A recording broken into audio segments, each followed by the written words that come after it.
everybody.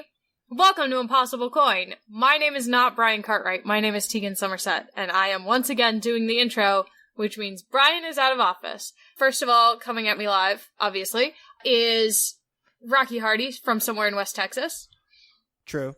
Rocky, I do believe we have a caller on the line. Oh, yeah. We have a live call. Yeah, let's just bring him on. All right. You are on the air, sir. Hello. Long-time listener, first-time caller. My name is also Brian. I live in West Texas, very close to Rocky. We are childhood friends, sort of. And I'm here to replace the other Brian, at least for today's episode. What do you mean you've sort of been childhood friends? Like, did Rocky used to bully you or something? This is a safe space. I want you to know that. Nothing like that. We've been friends for just over about 8 years now, which feels like we've been friends since childhood, but really we were in our late teens, early 20s. Yeah, extended adolescence. Actually, I don't think I've ever told this story on the show. So, this Brian Hennessy, we became friends over Street Fighter 4. However, our friendship was solidified when I was doing this thing with this book that gave me a thing to do every day for a year, and I had to promise to meet someone in 10 years. And me and Brian made the promise to meet each other in LA, February 15th, 2023, while wearing suits with red hats.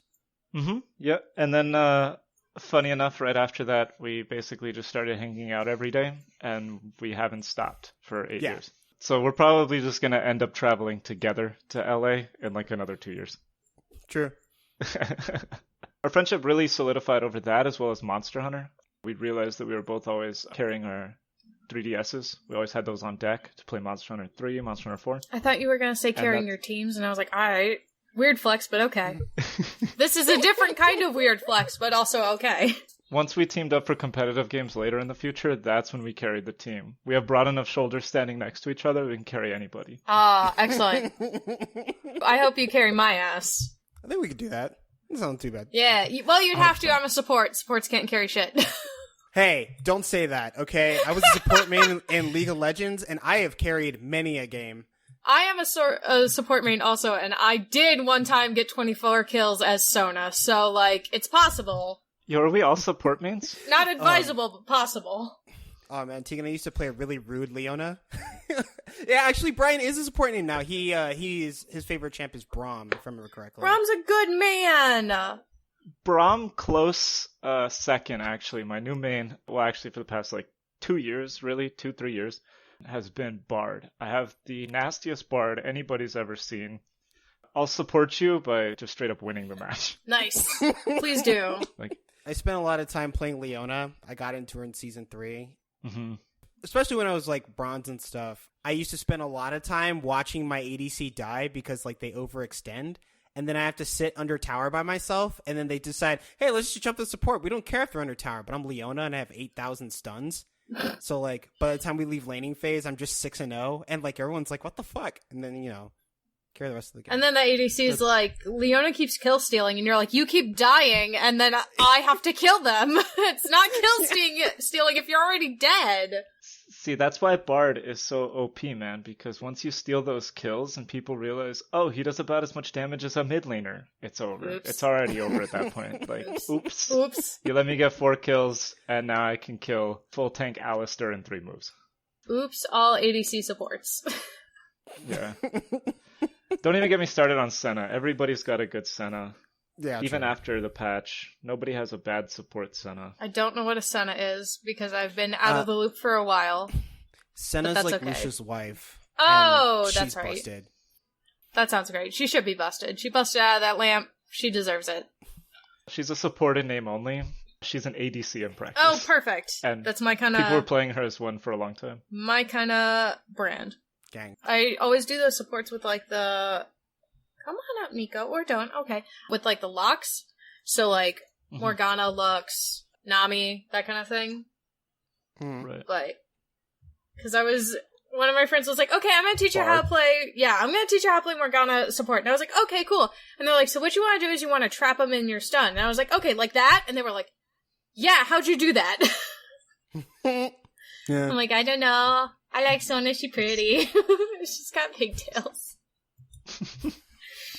But yeah. I don't know, it's fun. Honestly, I don't know why they haven't done like the Sona Miku collab. The Sona Miku collab is totally not the EDM Sona. Right. Like, that would have been the Sona Miku collab. Right.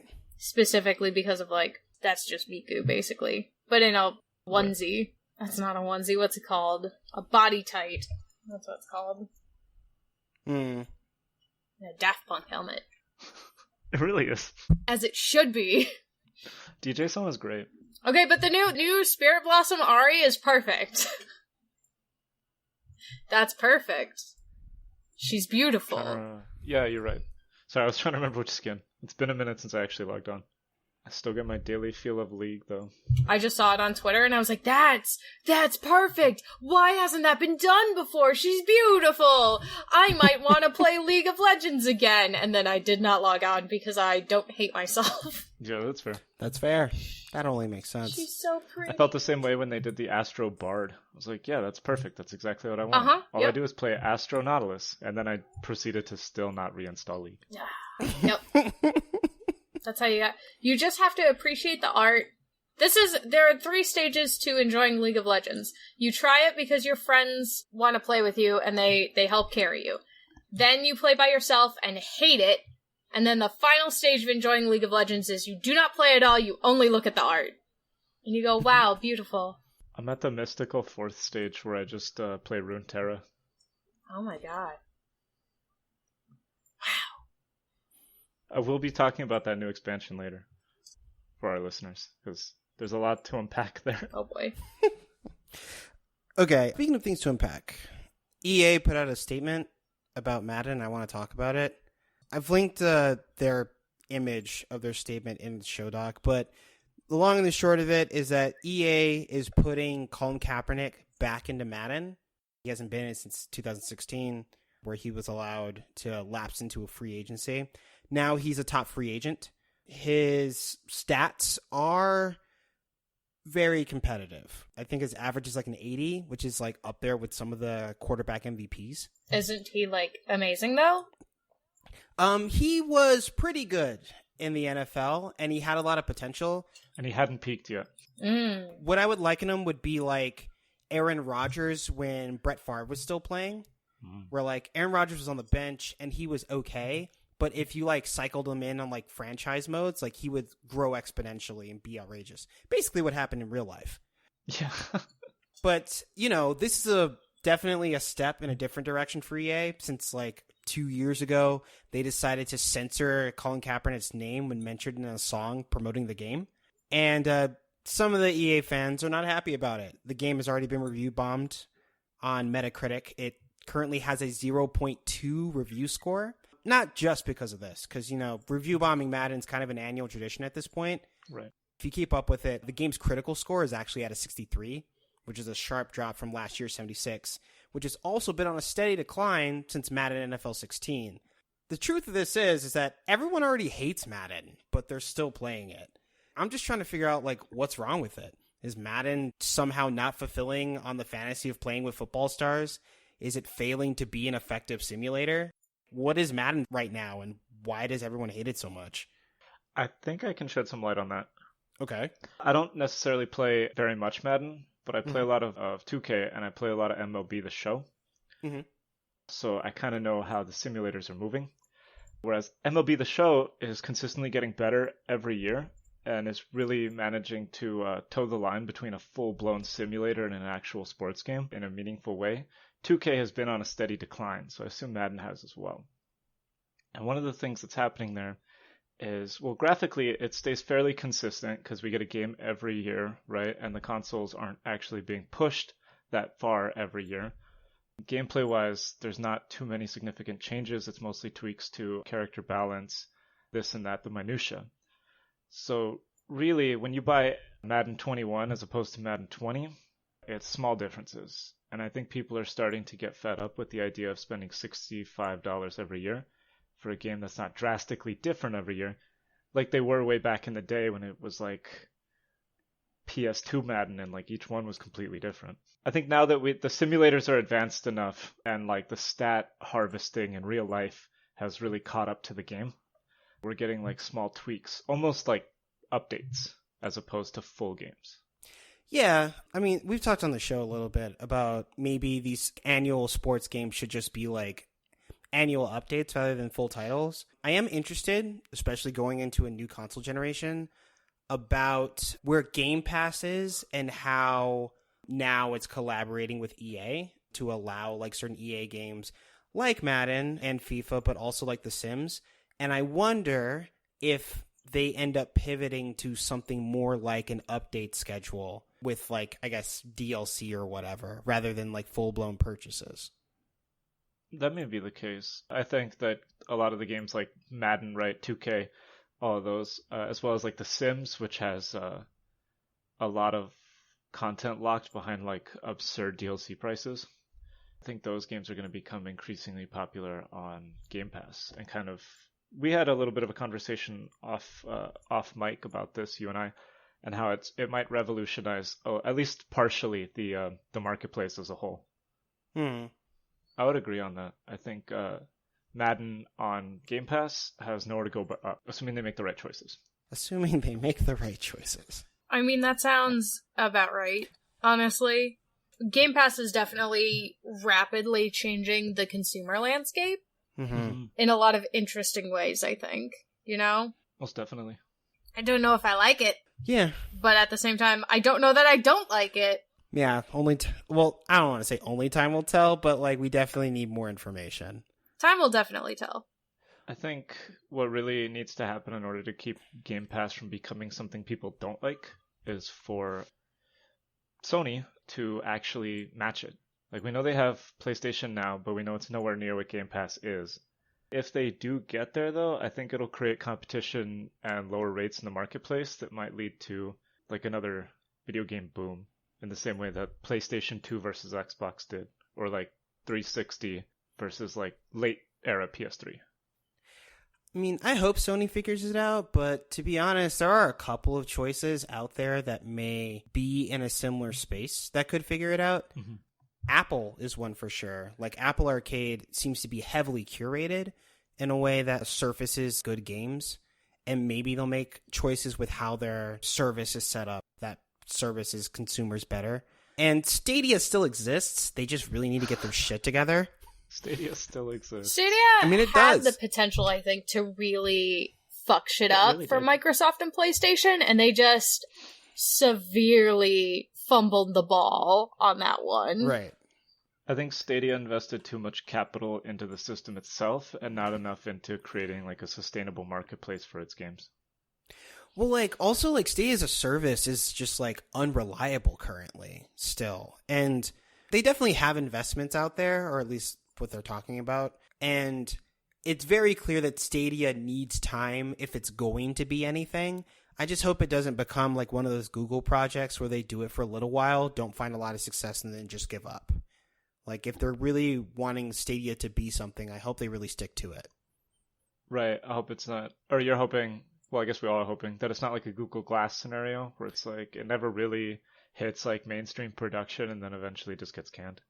Right. I would agree. I miss the future where Google Glass was a thing and we were worried about people who were able to like blink and take screenshots of people. Wow, what a simpler time that was. Anyway.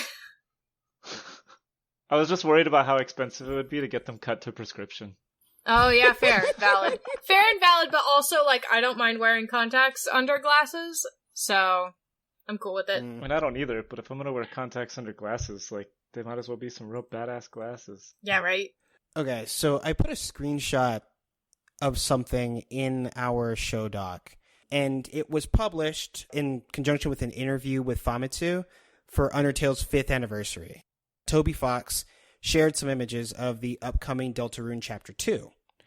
In the interview, he talked a little bit about the progress. It's moving faster than Chapter 1. The chapter outlines for the entire Deltarune projects, as well as first drafts for the dialogue of Chapter 2, are done, but it's going to be a little while before it's complete. And I put this here because, one, it's one of the first things we've seen out of Deltarune 2, and I really like the Doctor outfits. I think those are neat. But I also wanted to talk a little bit about like the idea of episodic RPG releases. Because, you know, Deltarune Chapter 1, when it came out, it was a pretty solid RPG that changed a bit of the formula. It was kind of refreshing to play, but also it came to its own natural ending point for Chapter 1 while still leaving room for more stuff to happen. And Don't Nod has also found success with the model with Life is Strange. And what's their new game called that's happening right now? Is it Tell Me Why? Oh, is it? It might be. Let me find out. The idea is that Don't Nod has had success with the model, and even like Square Enix with Final Fantasy 15, and to a lesser extent, Telltale, before they went under, actually have found some success with it. And so I wanted to ask you guys, who do you think could also take advantage of like an episodic release schedule? So before we get there, it is Tell Me Why. Yes, you are correct. Cool. Mm-hmm. They're also working on a game, Twin Mirror, which is out. For sure. They're still working on it. Mm. As far as it goes, the episodic effect the episodic like release system for RPGs, I think works for a lot of RPGs. I think it should also be avoided for several others. Because we all know at least one RPG we can name probably off the top of our head. It didn't get good. It didn't hook you until maybe like 20 hours in. Sure. Yeah, that's fair. So it could lead to development trying to push their hook early into the game, which could lose some of the character development that they usually go for early on. Mm-hmm. Otherwise, I think it's a pretty solid structure. I've seen episodic elements taken on a lot of different games. You and I have talked in the past about how some of Telltale's episodic games are some of my favorite. I still think Wolf Among Us is one of the best games ever made. So, I don't know. I think the episodic structure taken on RPGs could lead to a really interesting approach. I think it could keep people invested, possibly make more money than a regular $60 release, which can be important when some of these RPGs run like 100 hours and take like years of development. Years and years and years. I'd actually be interested if like a Persona game, and this is like obviously a logistical nightmare, but if a Persona game was like released episodically, where since like each chapter is like character focused to begin with. I was also gonna say Persona, honestly. Because there's just a lot of Persona. It's pretty intimidating as like a whole deal, Yeah. There's just a lot to Persona. I think that they would need to add more content, which I know sounds crazy because Persona has like a goofy amount of content usually. Mm-hmm. But I think if they added a decent amount of content and actually released them like month by month, so it's like in June you're playing the month of June, and they actually reach for like year-long release times, that could be kind of interesting. I know that's like really long, but I don't know. For some reason it feels like it would work with Persona specifically. Maybe like if you want to do it like I guess in time, I think like seasonal releases maybe a bit like cleaner in terms of like so like gameplay. This semester you play fall or whatever, the next one you play spring, that kind of thing. Right.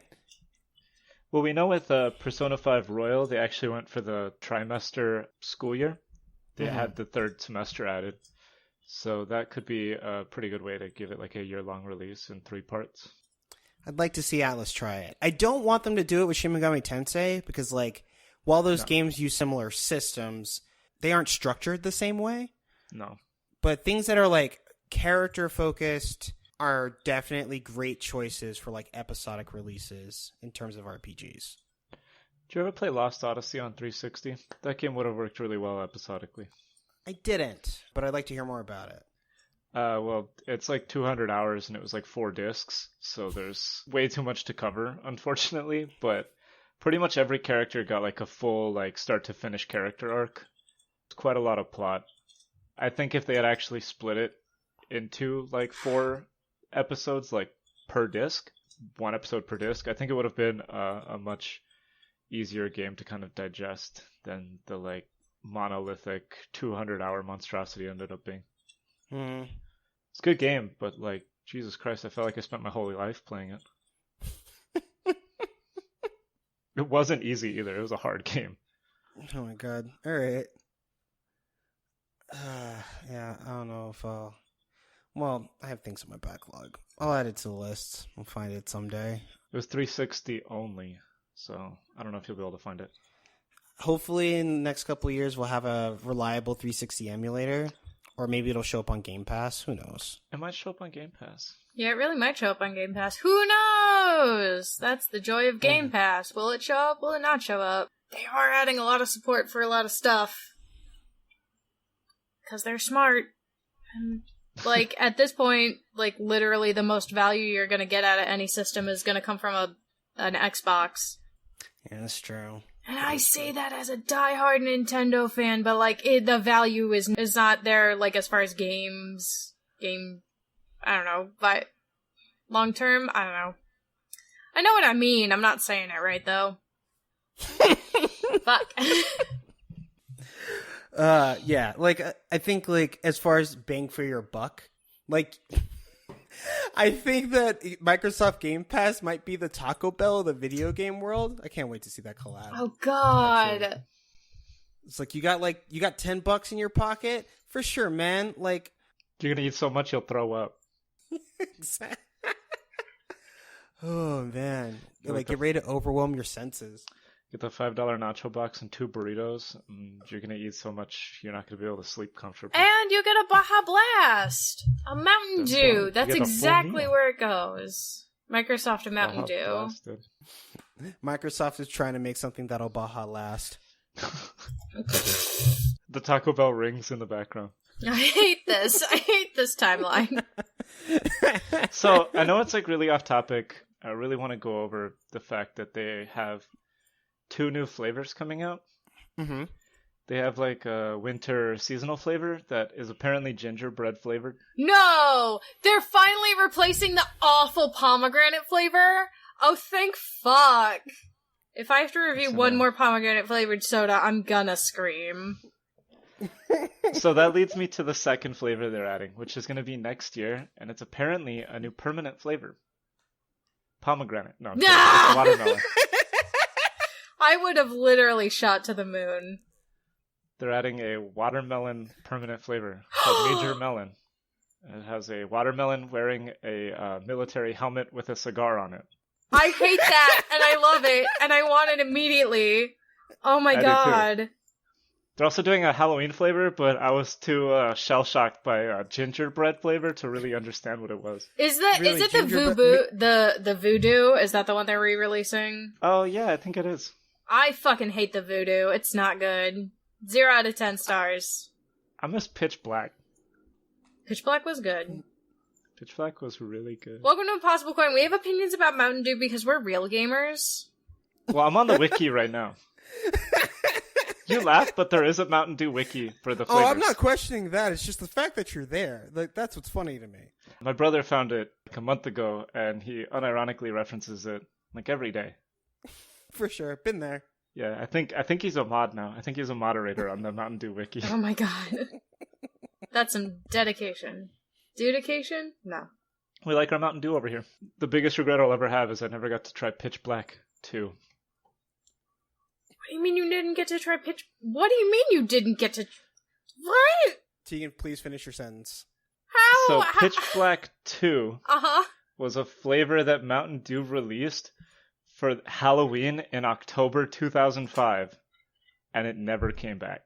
And it was apparently a different formula of Pitch Black that was only available for like 1 month in 2005. Oh. And I never got to try it.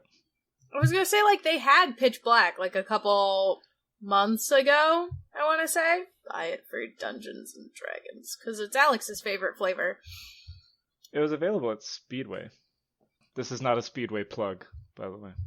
It's okay. They ripped a Pitch Black too. I've tried all the Mountain Dew flavors. I wish Mountain Dew does to soda in America what Japan does to soda in Japan. And, like, I wish more soda companies would do that.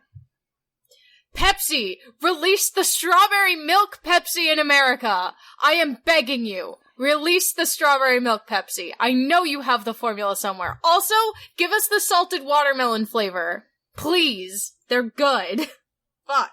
I just want to try that Coca-Cola and, like, black coffee.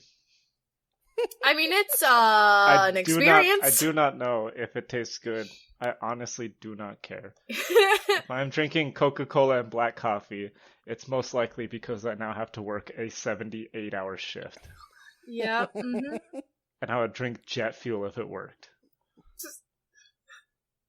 That's such a retail mood. Really God, I is. hate working retail.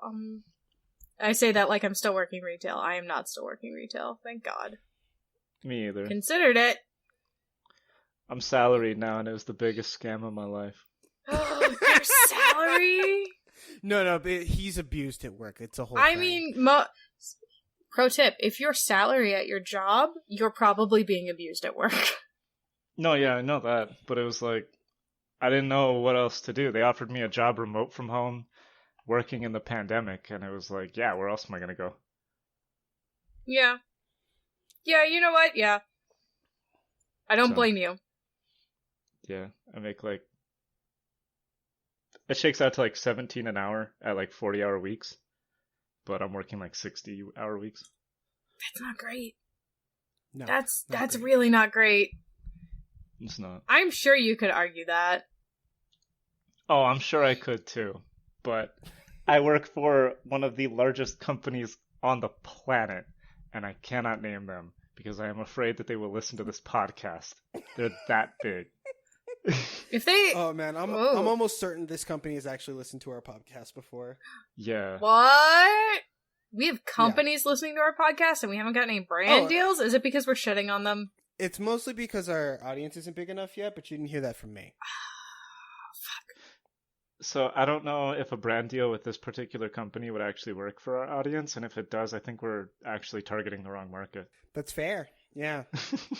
I actually have one way that we may be able to expand our market. I have to do a little bit of background first. So, this past week, actually, literally yesterday at time of recording, we passed a holiday, National Video Games Day, which is apparently September 12th.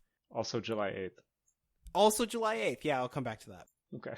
So, September 12th was National Video Games Day. Currently, all it's really used for is to shout out, like, video game adjacent shit. Some of them do it badly, like, I don't know, Doritos. But some of them do pretty well, like, say, Arby's, because Arby's usually has people that are paying attention to stuff like that. But here's the thing. Nobody knows why September 12th is National Video Games Day. We do know that it is registered with Chase's calendar, which all you really have to do is request a date to be recognized for some sort of thing, prove that you're a real organization, usually with a website and a mailing address so you could sign some forms, and then it's done. I could make my birthday at like a day. You can go for it, yeah. Hell Absolutely. yeah. National Video Games Day has been September 12th since about 1997. Before that, it fluctuated between three other dates, September 10th, July 12th, and July 8th. July 8th being the first Video Games Day. Registered on 1991's calendar, registered in 1990. As far as anyone can tell, the initial registration for Video Games Day was made by a man named David Earl, associated with KidVid or Kid Video Productions. Nothing else is known about this man or this organization. For the most part, their documentation predates the existence of the internet. Not the existence, but like documentation on the internet, I suppose. Major documentation on the internet. That sounds so ominous. Right, Tegan said. I have since reached out to Chase's calendar, and I am awaiting a response to gather more information about this man, David Earl, and I will report it on this show when it is available. However, I am interested, nay, determined to claim National Video Game Day as an actual holiday. And I don't know what kind of things we will do on National Video Game Day, but I will keep you all posted. And maybe it can be a real holiday as long as enough people are engaged with it. I'll play any video game as long as they make it a labor holiday. I swear. Yo, honestly, if we can get it on, like, make it a, quote, official holiday, which means it's recognized by national governments, that would be kind of dope. And there are technically enough gamers on the planet to do so. Like, depending on who you ask, there's somewhere between I think it's a 20th or a third of the world's population. Mm-hmm. And if we can mobilize enough people to get mad enough about National Video Games Day and the world just gets the day off, I would like to say that Impossible Coin was a part of that. I would like that as well. I think it's a little too close to Labor Day. I think it could lead to a horrifying work week. Fair enough. So. Oh, that's right. Yeah, you had extended hours because of Labor Day. I worked a 4x12 this week. And if we cut the 12th out? That was a Saturday. But on some weeks, it could end up turning into like a 3x18? And I know they would. My God. I know they would make me do it. Like, that's the psychotic part about it. I know they would make me work an 18-hour day, and they would be like, "You technically have enough time to sleep." Oh my God. You know, I'm gonna say it. I work for United Healthcare, and I hate it, dude. I'm gonna shout them out. I do not even care. Fire me, send assassins, anything to release me from this job. Please release me from this mortal coil. I am suffering. Oh my God. It pays the student loans, I guess, so, you know. Does it, though? Does it really? It does. Or does it just Yeah, it pay does. the interest? Ugh. Ugh. I am also interested in claiming both July 8th and September 12th as like video game days, except instead of being National Video Game Day and like Video Game Day, maybe it's more like Video Game Solstice and Video Game Equinox. I don't know. I just like the idea of celebrating equinoxes. I think it's neat. It's like how E3 used to be like Gamer Christmas or whatever. Yeah! I miss Gamer Christmas. Yeah. Gamer Christmas has been too long this year. Gamer Christmas is all year long now, Tegan. No, I don't like that. Do not like that. Pass. I want my one holiday, please. I cannot. Please don't make me go to both my mom's and my dad's. I can't handle this. I can't handle that emotional manipulation. Gamer Christmas this year is when you get the handwritten letter on parchment paper written in blood from Sony that allows you to stand in line to pre-order one of the PlayStations, but they will not tell you which. They will not tell you which, and if they sell out before you get there, oh well. Fucking If hell. they sell out before you get there, they execute you, so the news is never delivered. Oh my god. It feels so Amazing. clandestine. I have never seen a pre-order launch that is this weird. It's so weird. It's so weird. I'm not looking forward to it. I'm gonna have to beat up an old lady in a parking lot or something. I'll do it, but I don't like it. There it is. Oh, 100%. She's getting her ass beat. I will not enjoy it. You gotta remember to sweep the leg. Sweep the leg, make it quick, and then move on. I don't, can I sweep the leg when she's got a tripod? I think I could just, like, hip tap her and she'd go down. Just go for the peach side B. I mean, you never know. That titanium hip might have, like, spokes on it. Fair, okay. This is stupid. Yeah, it's dumb. Tegan, do you have other stupid things to talk about? I have lots of stupid things to talk about. Where do you want to start? It's up to you. Amen. Dealer's choice. We'll just start at the top. My downstairs flooded again! It's starting at the bottom. We're starting at the Nailed it. bottom, we're going up to the good stuff. And now we're here. Yeah. The bad stuff is that periodically, and I can say this now because it's the third time it's happened since March started. Periodically, what happens is, instead of my washing machine draining into my sewer line like it is supposed to, it drains, and then all of the water comes up out of my sewer line into my downstairs toilet! And goes all over the floor! And all over the carpet! And it's miserable! It stinks! And it's awful! But usually it's just like whatever was in my washing machine, so it's a lot of lint and soap. You know, that kind of thing. Yeah. The last two times, we caught it at the very beginning. Like, after the first, like, wash, pre-rinse sort of deal.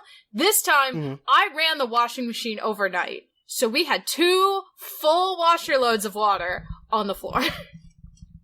It was awful. We didn't find out until midway through the day on Thursday that there was just water all over our floor. It was great. And so we called the drain guys, who came out twice already, and the last time they came out, they pulled out 4 feet of fucking roots from my sewer line, which was fun. Yeah, I know, Nico. And then we were like, well, maybe there's more roots. Maybe they just didn't maybe there's more roots. And they went in, and sure as shit, there were more roots. Not as many roots as last time, but there were enough that it was stupid, and they did it again for free, because they were like, we probably just didn't go out further enough the second time we came out. It's obviously not your fault. Like, we went all the way out to the fucking street this time. You should be good. And I'm just like, and then they're like, if you're not good, if it happens again, just give us a call and request that they bring a camera. And I'm like, okay. But the guy's really chill. The guy he's come out literally every time I've had to call. He's been one of the guys on the call. And he's like, oh yeah, tell me about the video games that are coming out. Like, what's up? He's gonna end up becoming a close family friend. Yeah, right. He's gonna be at your anniversary. God. He'll be at your children's wedding. At this fucking rate, man. Like, I swear to God. Because last time they were like, well, we'll probably see you in about a year. Like, that's about how long it takes for the roots to grow back. Like, you should hear a gurgle in that downstairs toilet, and that'll give you a heads up. You just schedule an appointment then, and we'll just come right out. No big deal. No water on your floor. And I was like, nice. And then it happened again. And I was upset. And I'm like, it's not anyone's fault. This is stupid. Do you live in a haunted forest? Like, why are there so many roots?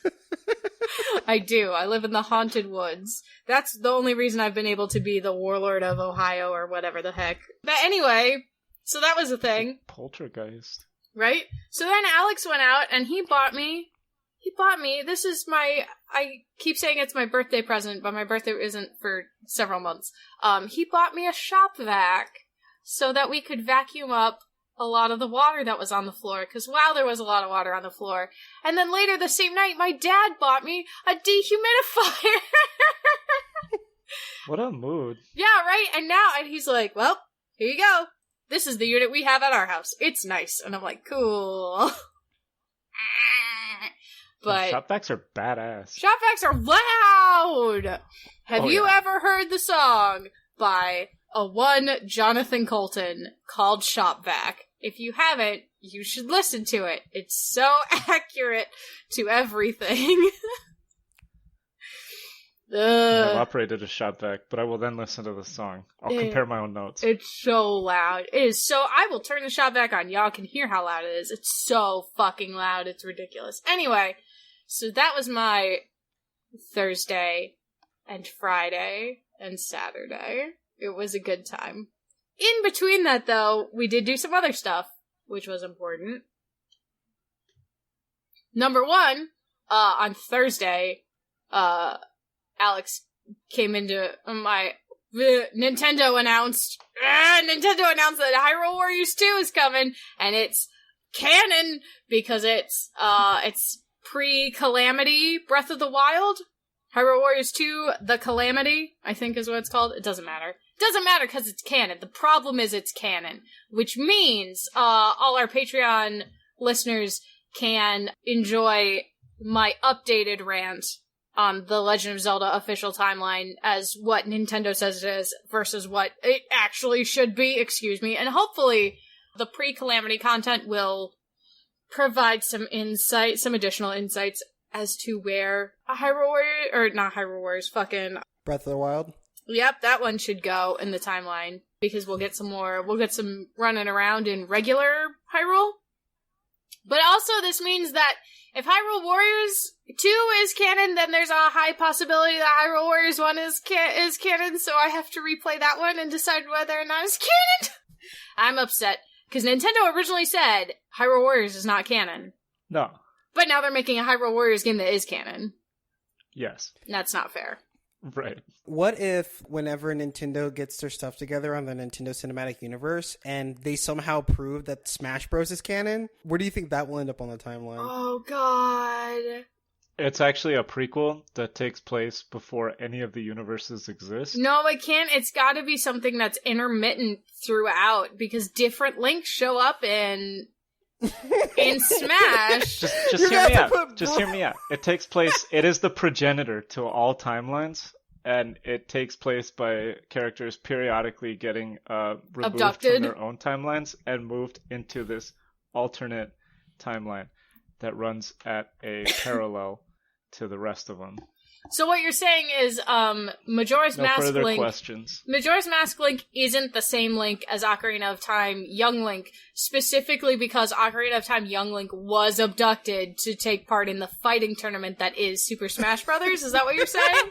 Is that what So you're what trying I'm to saying argue here? is Ocarina of Time ends, right? Yep. We all were there. We saw it end. You beat fucking Ganon with a bottle if you're good at video games. And then you're done. Naturally. And then the timeline splits. And in one timeline, he goes and does all the cool Majora's Mask stuff, which was the best. In the other timeline, he goes and he fights Mario on top of Hyrule Castle. And he beats his ass 3 stocks. Okay, but hold on. I have a question about Toon Link. Toon Link was introduced in Wind Waker. They also seem to be present in both Spirit Tracks and Tegan, there's another one? Minish Cap. Minish Cap. Yeah, Minish Cap. You could argue Minish Cap. Which of those do you think is the Toon Link that appears in Super Smash Bros. Brawl? And is that the same Toon Link that appears in Super Smash Bros. Ultimate? I do believe, based on the taunts, Super Smash Bros. Brawl's Link is Wind Waker Link, because I think one of his taunts is he pulls out the Wind Waker. Okay. Which would make him the same Link as the Link in Phantom Hourglass, which is the grandfather to the Link that is Spirit Tracks Link.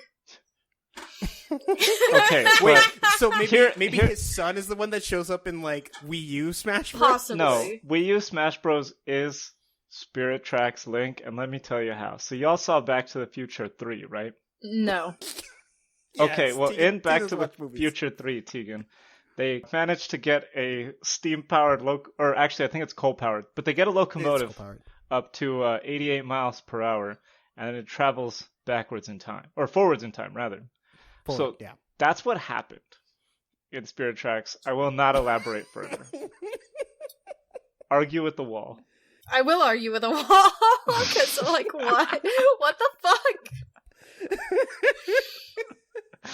Point is, Zelda timeline updates are forthcoming. Yep, I will try to have it prepped and ready for release in January. The game itself doesn't come out until November, and so I figure, like, November time will be my time to play it. December, obviously, we do Game of the Year prep and the Netflix Cinematic Christmas Universe, and then January, when Game of the Year releases, is when I will also probably have that prepped to record and then release sometime around them. Can't wait for that Netflix Christmas. Hopefully. We'll see. And then maybe Nintendo will fucking announce another Zelda game in the meantime, and I could absolutely lose my shit over the trailers of that game also.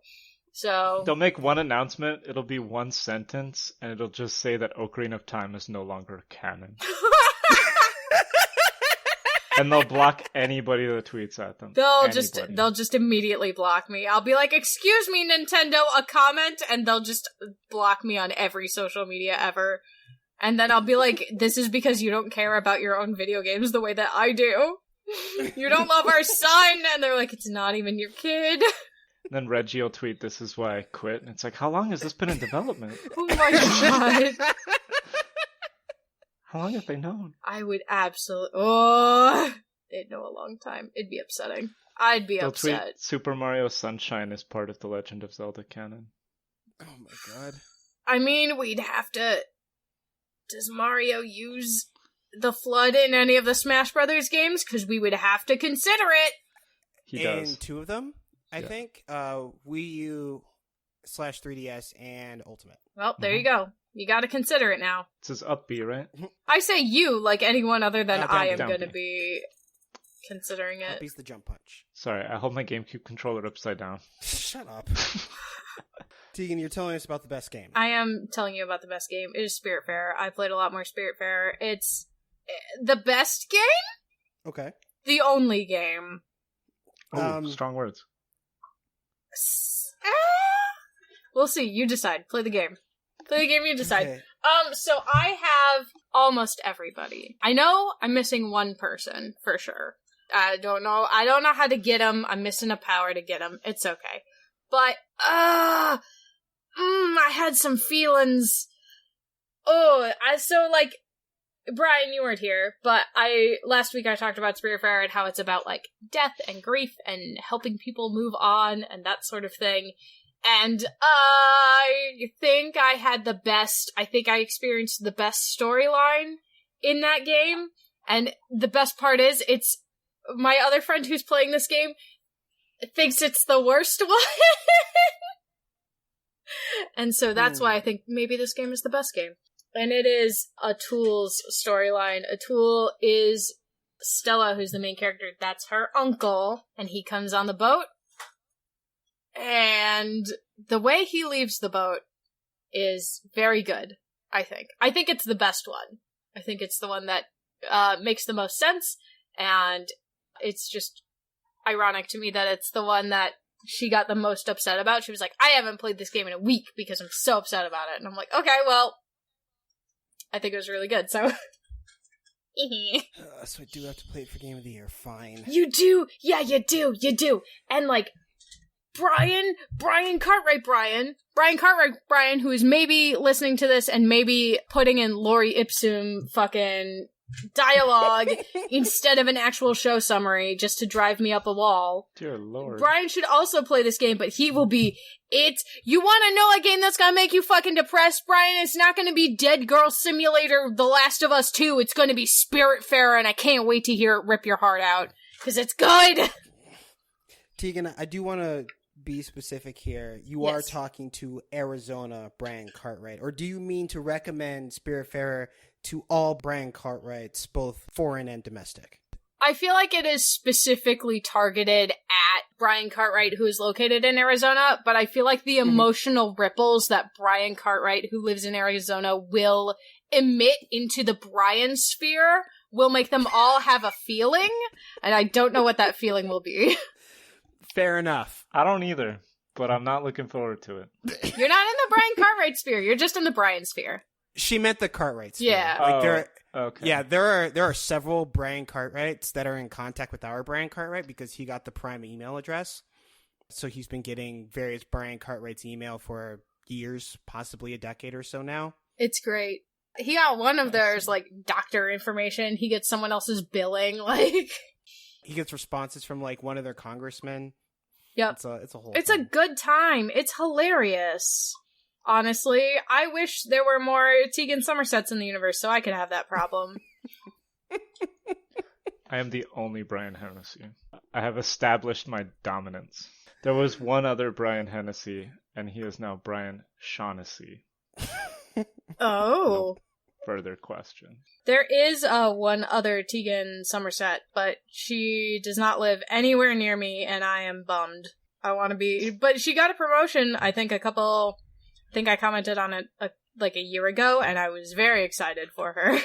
Well, that's good for her. Yeah. We're, like, connected on LinkedIn and stuff, because I was like, how weird can I make this? Let's be friends, like, on the internet, on the business networking social media website, because why not? And she was like, okay. She accepted my request, I don't know what to tell you. It's her loss. It's my game. Uh-huh. But yeah, Spiritfarer, best game? We'll decide. We will decide. We'll find out. The Council of Three will convene in January and make a choice. And I'm thinking it's gonna be in that top 10 at the end. Assuming we even do that format anymore. That's right. We need to figure out what this fucking format's gonna be. God damn it. A very special game is coming out on the 17th of September that will solidify Rocky's pick for Game of the Year. Oh? Yes. But we'll get to that point. Continue. We'll get there. Okay. Also, I guess the other fun news from me is in the year of our Lord and Savior 2020, where everything is hell, I joined a Minecraft server. Okay. And everyone on it is better than me at Minecraft. Literally everyone is better than me. I'm so bad at Minecraft. Literally, we were on for like 4 hours the other day, and everyone was like, I already found redstone. I've got 30 diamonds. I'm setting up my auto farm. And I was like, I found a bunch of brick, and I made a brick house on a mountain. Sounds like you're winning. That sounds baller as hell. I made it, like, far away from everybody. It's in the snow. It's like a cabin, a nice little cabin in the woods sort of deal. Or I guess, like, what is it? A cottage in the mountains. That's, like, the nice way to say a cabin in the woods. I have, like, Cottagecore. I've got some sheep. I made myself a nice rug. Like, I put up some art. like dumb. It's all dumb. And they're like, yeah, I got my auto farmer and I made it to the nether and we're gonna go fight the end dragon. And I'm like, oh, okay. It's not a race, guys. I mean, as long as you're having fun building your cabin and hanging out with your sheep, does it really matter if you build like a working PCB in Minecraft? Like, just, like, fuck. Is that fun for some people? I did make, to be fair, I do have unlimited colored wool now. Because I dyed my sheep. And then I bred the dyed sheep. And so now I have all the wool colors. So if anybody needs some fucking colored wool, they can just come over and harvest my sheep. The fuck did you dye them with? That it was like genetic. Yeah, right? I don't know, it's weird. This I is dyed the them with question. radium. I'd like to breed some like tie-dye sheep, like where they just like naturally grow out tie-dye. Dude, if that was an ability in boring Minecraft, I would have already done it. It's amazing. I hope there's a mod. Like, if any, hit me with your best sheep dyeing Minecraft mods, people. I want to see them. Please do, because it works in some versions of Minecraft and not in others. But I put red dye on one sheep, and then I put blue dye on the other sheep, and then I was like, now kiss. And when they kissed, they made a purple sheep. It's great. Mwah, beautiful. Oh, so then I had a baby purple sheep running around. It was Looks perfect. like learning my color wheel in 2nd grade is really gonna pay off. Yeah, but with sex. Don't tell my kindergarten teacher. They gotta learn sometime. May as well be from me. Wait, maybe not. Hang on. Might as well be from Minecraft. Yeah, right. Well, yeah. So that was fun. Oh, and there's gonna be I'm in a stunning turn of events that I'm excited for. The team behind Nier Automata has announced 2 events coming up. The first event is called A Decent Amount of New Info, and it's on September 24th, and it's going to be at 9 a.m. my time and 6 a.m. Pacific time, which is awesome because I will be awake for it. The next event is happening 2 days later on September 26th, and it's called There's No New Info in This One. Which is just the best way to name anything ever. So, we'll be talking about that, at the end of the month, beginning of October. End of the month. Yeah. We'll be there, talking about it at the end of the month. Definitely gonna watch both. Yeah, gonna watch both. I think I'm gonna guess that the no new info one is gonna be like updates on the Nier Orchestra performances and like that kind of thing. Sounds like a safe bet. Yeah, maybe some info on like a potential additional like Final Fantasy dungeon thing or whatever. I think it'll just be trailers for stuff. You know, like they'll announce like certain things, and then like the no new info one is just like visuals. I would believe also that it's like, here are the updated dates for the orchestra stuff that was canceled, or like, here is what we're giving you instead. Which seems fair. Hope they announce a new game. Yeah. I want to know about the redo, the reboot, the remake. Oh yeah, there's supposed to be a Nier remake. I want that info. I want that hot info. They've been releasing character designs on the Twitter for it. Oh, they're good. They're cute. I'm very happy. Over there on the Twitters. Over there on their tweeters. They let the birds out and they tweet about things, I believe, is how that works. Oh my god, free the birds. Yeah, the birds work for the bourgeoisie. No, obviously the birds work for the government, but they're not real birds. The birds work for us now. And so I actually am going to move on to my point, because this is a really good segue. Yeah, thanks. I crafted it myself. I put it on my crafting table and served it up just for you. Piping hot. I really appreciate it. So, and in the show doc, there's going to be a Steam link to this game that Rocky and I found while just shooting the breeze and moving through Steam. It's called Wingspan. And I'm going to read the description to you. It's for anybody that may not know, this is actually an adaptation of the board game, which won several awards. Mm-hmm. Up to 5 players compete to build a nature preserve in a limited number of turns. And you do that by collecting and playing bird cards, and then you acquire points by having your birds either store food, activate their unique abilities, or lay eggs. And all of the birds are real birds. There is plenty of fun facts in here for bird enthusiasts on every card, as well as... I am a bird enthusiast. Rocky's a bird enthusiast. I'm a slut for card games, guys. I mean, to be fair, I feel like a lot of people are bird enthusiasts now, just because a lot of people are like, oh, look, There's a thing, and it exists in the outside, where I cannot go. Like. There are 4 rounds. You accumulate points with the things that we talked about, right? And you play your bird cards using food resources to play them, as well as eggs. And your birds, from left to right, chain their effects if you're smart enough to activate those. And so ultimately, the idea is to win the most points within those 4 rounds, and you win. So it's competitive, but there's very few ways that you can actually mess with your opponent. So it's competitive in the sense that you just do what you do, and then you beat other people who are also doing what they do. And it's touted as a very, very relaxing experience. The music is mostly ambient sounds with nature and bird songs in the background. You can listen to it right now on Steam. Yeah, the Steam page is playing a live broadcast of the soundtrack. It is? Mm-hmm. Yes, it is. The backgrounds that you play your cards on are beautifully hand-painted landscapes. Honestly, this game just looks so relaxing, and it looks good for strategy enthusiasts. It looks like there's a lot of potential there. While hoping to eliminate some of the competition that can come from card games, some of that really ugly competition. And it'll be out the day after this episode drops, the 17th of September, on Steam for PC and Mac. There is supposed to be a Switch release. There is a listing on the eShop. You can't buy it right now. According to their Discord, the devs have said that they don't have an ETA for the Switch release yet, but it is their number 2 priority after getting this PC Mac release out, and they expect it to be out a few weeks after Steam. I mean, that makes sense. This is really chill music. What the heck? Teagues, if you want to play this on stream, I'm going to play this on stream at some point, because it seems dope. Yeah, we could stream against each other. Well, I guess all 3 of us could stream against each other because we got 1 to 5 players. Mm-hmm. Yeah. So I get really competitive with card games, but not in an ugly way. I don't believe that. I don't believe that for a second. I think you are lying to me, sir. Brian's actually a really good competitor. Yeah, I don't gloat. I'm not a sore loser when it comes to card games. I've been playing games like Magic since I was single-digit age, since I was 8, I think.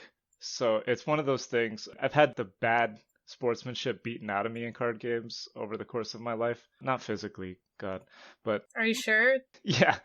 At this point, I can play even really competitive card games without getting upset. And so I'm very excited to play one that's finally designed to be relaxing. Where the whole goal is to not get upset. I think it might be good for my blood pressure. I cannot guarantee that I won't get upset. That's fair. That's fair. Wait till you see my Hawk Seagull deck. Oh my god. All we do is gather food and lay eggs. I'm really looking forward to synergies. I hope Robins are really big. Also Falcons. I'd love to play a Robin Falcon deck. That just seems like fun. It does. So I've done some research into the strategy behind the actual physical board game, and it looks like one of the key strategies that most people end up falling into is creating a solid flow rounds 1 through 4, and then spending the majority of round 4 just chain spamming egg laying to try to rack up points at the very end. I'm interested to see if that is still the strategy, because the video I watched was a little dated, and the board game's been around for a while. So I'm interested to see if that is still the move. I'm down for the bird game meta. The bird card game meta. Let's go. Bird card strategy meta.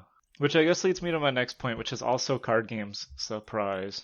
They released a new expansion for The Legends of Runeterra, which is the League of Legends card game for anyone who may not be familiar with it. And the new expansion is for the Targon region, and it includes several new champions, including Leona, Diana, Lulu, Tarek, Nocturne. I'm probably missing one. Trundle. Wait, Tarek is from the same place that Moon people are from? The Moon people. Listen to me, I'm a professional. The Lunari. Yeah. And the Solari, yes. Oh, also Aurelian Soul is in this expansion before someone bites my head off. He's from space, that's not the same. He is from space, and it isn't the same, but they added him in this expansion. He actually represents a small card faction that is part of Targon as an expansion, but also uniquely separate, in that they are the Celestials. What the fuck? That seems like it's cheating. Celestials kind of fit into most decks, depending, because it draws from a unique card pool. So there are a few Celestial cards, but most Celestial cards use an ability called Invoke, which allows you to pull random Celestial cards from a hidden second hand. Why not just give the Celestial cards their own deck, though? Because they've managed to work Celestial as like a secondary that can fit into any other deck. Ah, okay. I don't like that either, but oh well. Since the game is limited to 2 faction types, like per deck, you can only run a double faction deck. Celestials add the ability to kind of mix in third faction. Not always in a great way, but it can. Fine. So this expansion added quite a bit, which has really thrown off the balance of the game, as well as made some of the older deck builds completely obsolete. So that's not great as far as balance, and that's kind of right in line with the way Riot tends to balance their things. But what I can say... By not balancing them at all and just destroying it where it stands? Exactly. Yeah, that seems good. Well, what I can say about the Targon expansion is that it is fun. It is some of the most fun I've had playing Runeterra since launch, and I've been playing since the early beta. The new variety, the new abilities, it just leads to a whole lot of variety. Previous builds that used to be kind of shit, like Shen and his support structure, now work incredibly well when paired with things like Lulu, who also uses support. Honestly, it's a good expansion as far as figuring out what makes this game fun. I think players who really enjoy the ranked experience will not like it as much. It also did an interesting thing where on launch for the first week, they had a mode where you could go in and play one of 6 pre-made decks that use the new mechanics. That way you could try out a fully fleshed out deck with the new Targon systems without ever having to spend any actual money or grind. So that was nice. As far as that goes, I don't really have any other news regarding Runeterra. They're going for a really interesting new release schedule where they're going to be doing a small update every month with like 1 or 2 champions and like 30 cards, as opposed to these big expansions. It's really unclear how that'll affect balance, though. I feel like a month is nowhere near the amount of time you need to balance a trading card game with over 200 cards. And that's just going to get more and more as we go. I mean, this is Riot. This is Riot, so we know that they don't care about balance and they're not actually going to try it all. But if they did, I think it'd be hard. It'd be nice if they cared enough to try, you know? Not that they don't, I don't want to say that they don't care entirely. They just, they're more excited about new players than they are, like new champions than they are about making the old champions fun. I would agree. Right. And I think that's entirely so that you have to buy the new champions. In this case, you can grind for them. Well, just like in regular League, right? It's a little easier in Runeterra, rather. Mm-hmm. The last expansion, though, Bilgewater, was excellent, and I thought the balance was it was chef's kiss. It was really good. I had no problems with that. Targon feels a little iffy, especially with this new release structure, so I'm really curious to see if they actually care about balance or if it's just been a beautiful mistake. I also wanted to talk about Spellbreak, which I'm sure a lot of our listeners have at least heard of at this point, since it's kind of blowing up everywhere. It's a new battle royale in third person where you play as a wizard, and it's been really blowing up on Twitch. It's been blowing up kind of everywhere. It feels like I'm playing against bots. I don't know how else to describe it. Rocky, you feel similarly, right? Yeah, like I played a couple of games and it was pretty easy. And like while like the tools that I'm given are obviously deep, the gameplay doesn't seem to request that much of me. No. And so like when I'm fighting people, they'll occasionally throw a couple like fireballs or whatever, but then I usually kill them without much problem. And I'm not sure if that really should be how this game works. Yeah, I'm not sure either. I played my first game today, my first and only game so far, but I've been kind of following along on its release schedule. I've been watching it on Twitch. And I believe you drop in with 45 other people on the solo play. Is that right, Rocky? Or was it 40? It was 40 something, right? It's like 45 or 42. I can't remember which. Okay, well, you drop in with the low 40s. And in my first match, with just some of the knowledge I picked up by watching streamers, but no actual gameplay experience, I picked up 9 kills and the W. I won my first match convincingly. I only had to heal myself once. Oh. Oh, yeah. Oh. Huh. It felt like I played against bots. I know they're real people because they had some offensive names. That's how you tell a real person from a bot. How offensive is your name? Their name will say some sort of slur in it with a bunch of like symbols, or it'll look like Soren Kierkegaard's name, where it's just nothing is a real letter. And ultimately, I beat them all with what seemed like, and I've been conversing with Rocky about this, it seems like maybe the best build in the game at the moment, which is to run Conduit, the lightning spells, with Frost, the ice spells, and you can essentially stun someone and then line up a long charge time sniper shot and kill them in one shot. And that's all I did. Very easy. 10 out of 10. I recommend everybody picks this game up because I would love some real competition. It is also receiving an update tomorrow. They do not sponsor us, let me make that clear. But they are receiving an update tomorrow, 9v9 Clash as well as duos. So maybe that'll bring some much needed challenge to the game, because otherwise Rocky and I are just going to run duos, guys. We're just going to smoke everyone we see. I mean, it sounds like hard. It's a good, like an easy game for most people to pick up, so you'd think that would be like a benefit. It is insanely easy. It also has one of the, what's the best word? Forgiving? One of the most forgiving drop rates I've ever seen in a battle royale in my life. If Apex had drop rates and like drop consistently even half as good as Spellbreak, I would probably be like Apex Predator right now. Because it feels like I always get the good stuff. Rocky, you've played more Spellbreak. Would you like to comment on that as well? I think the drop rates are very generous. And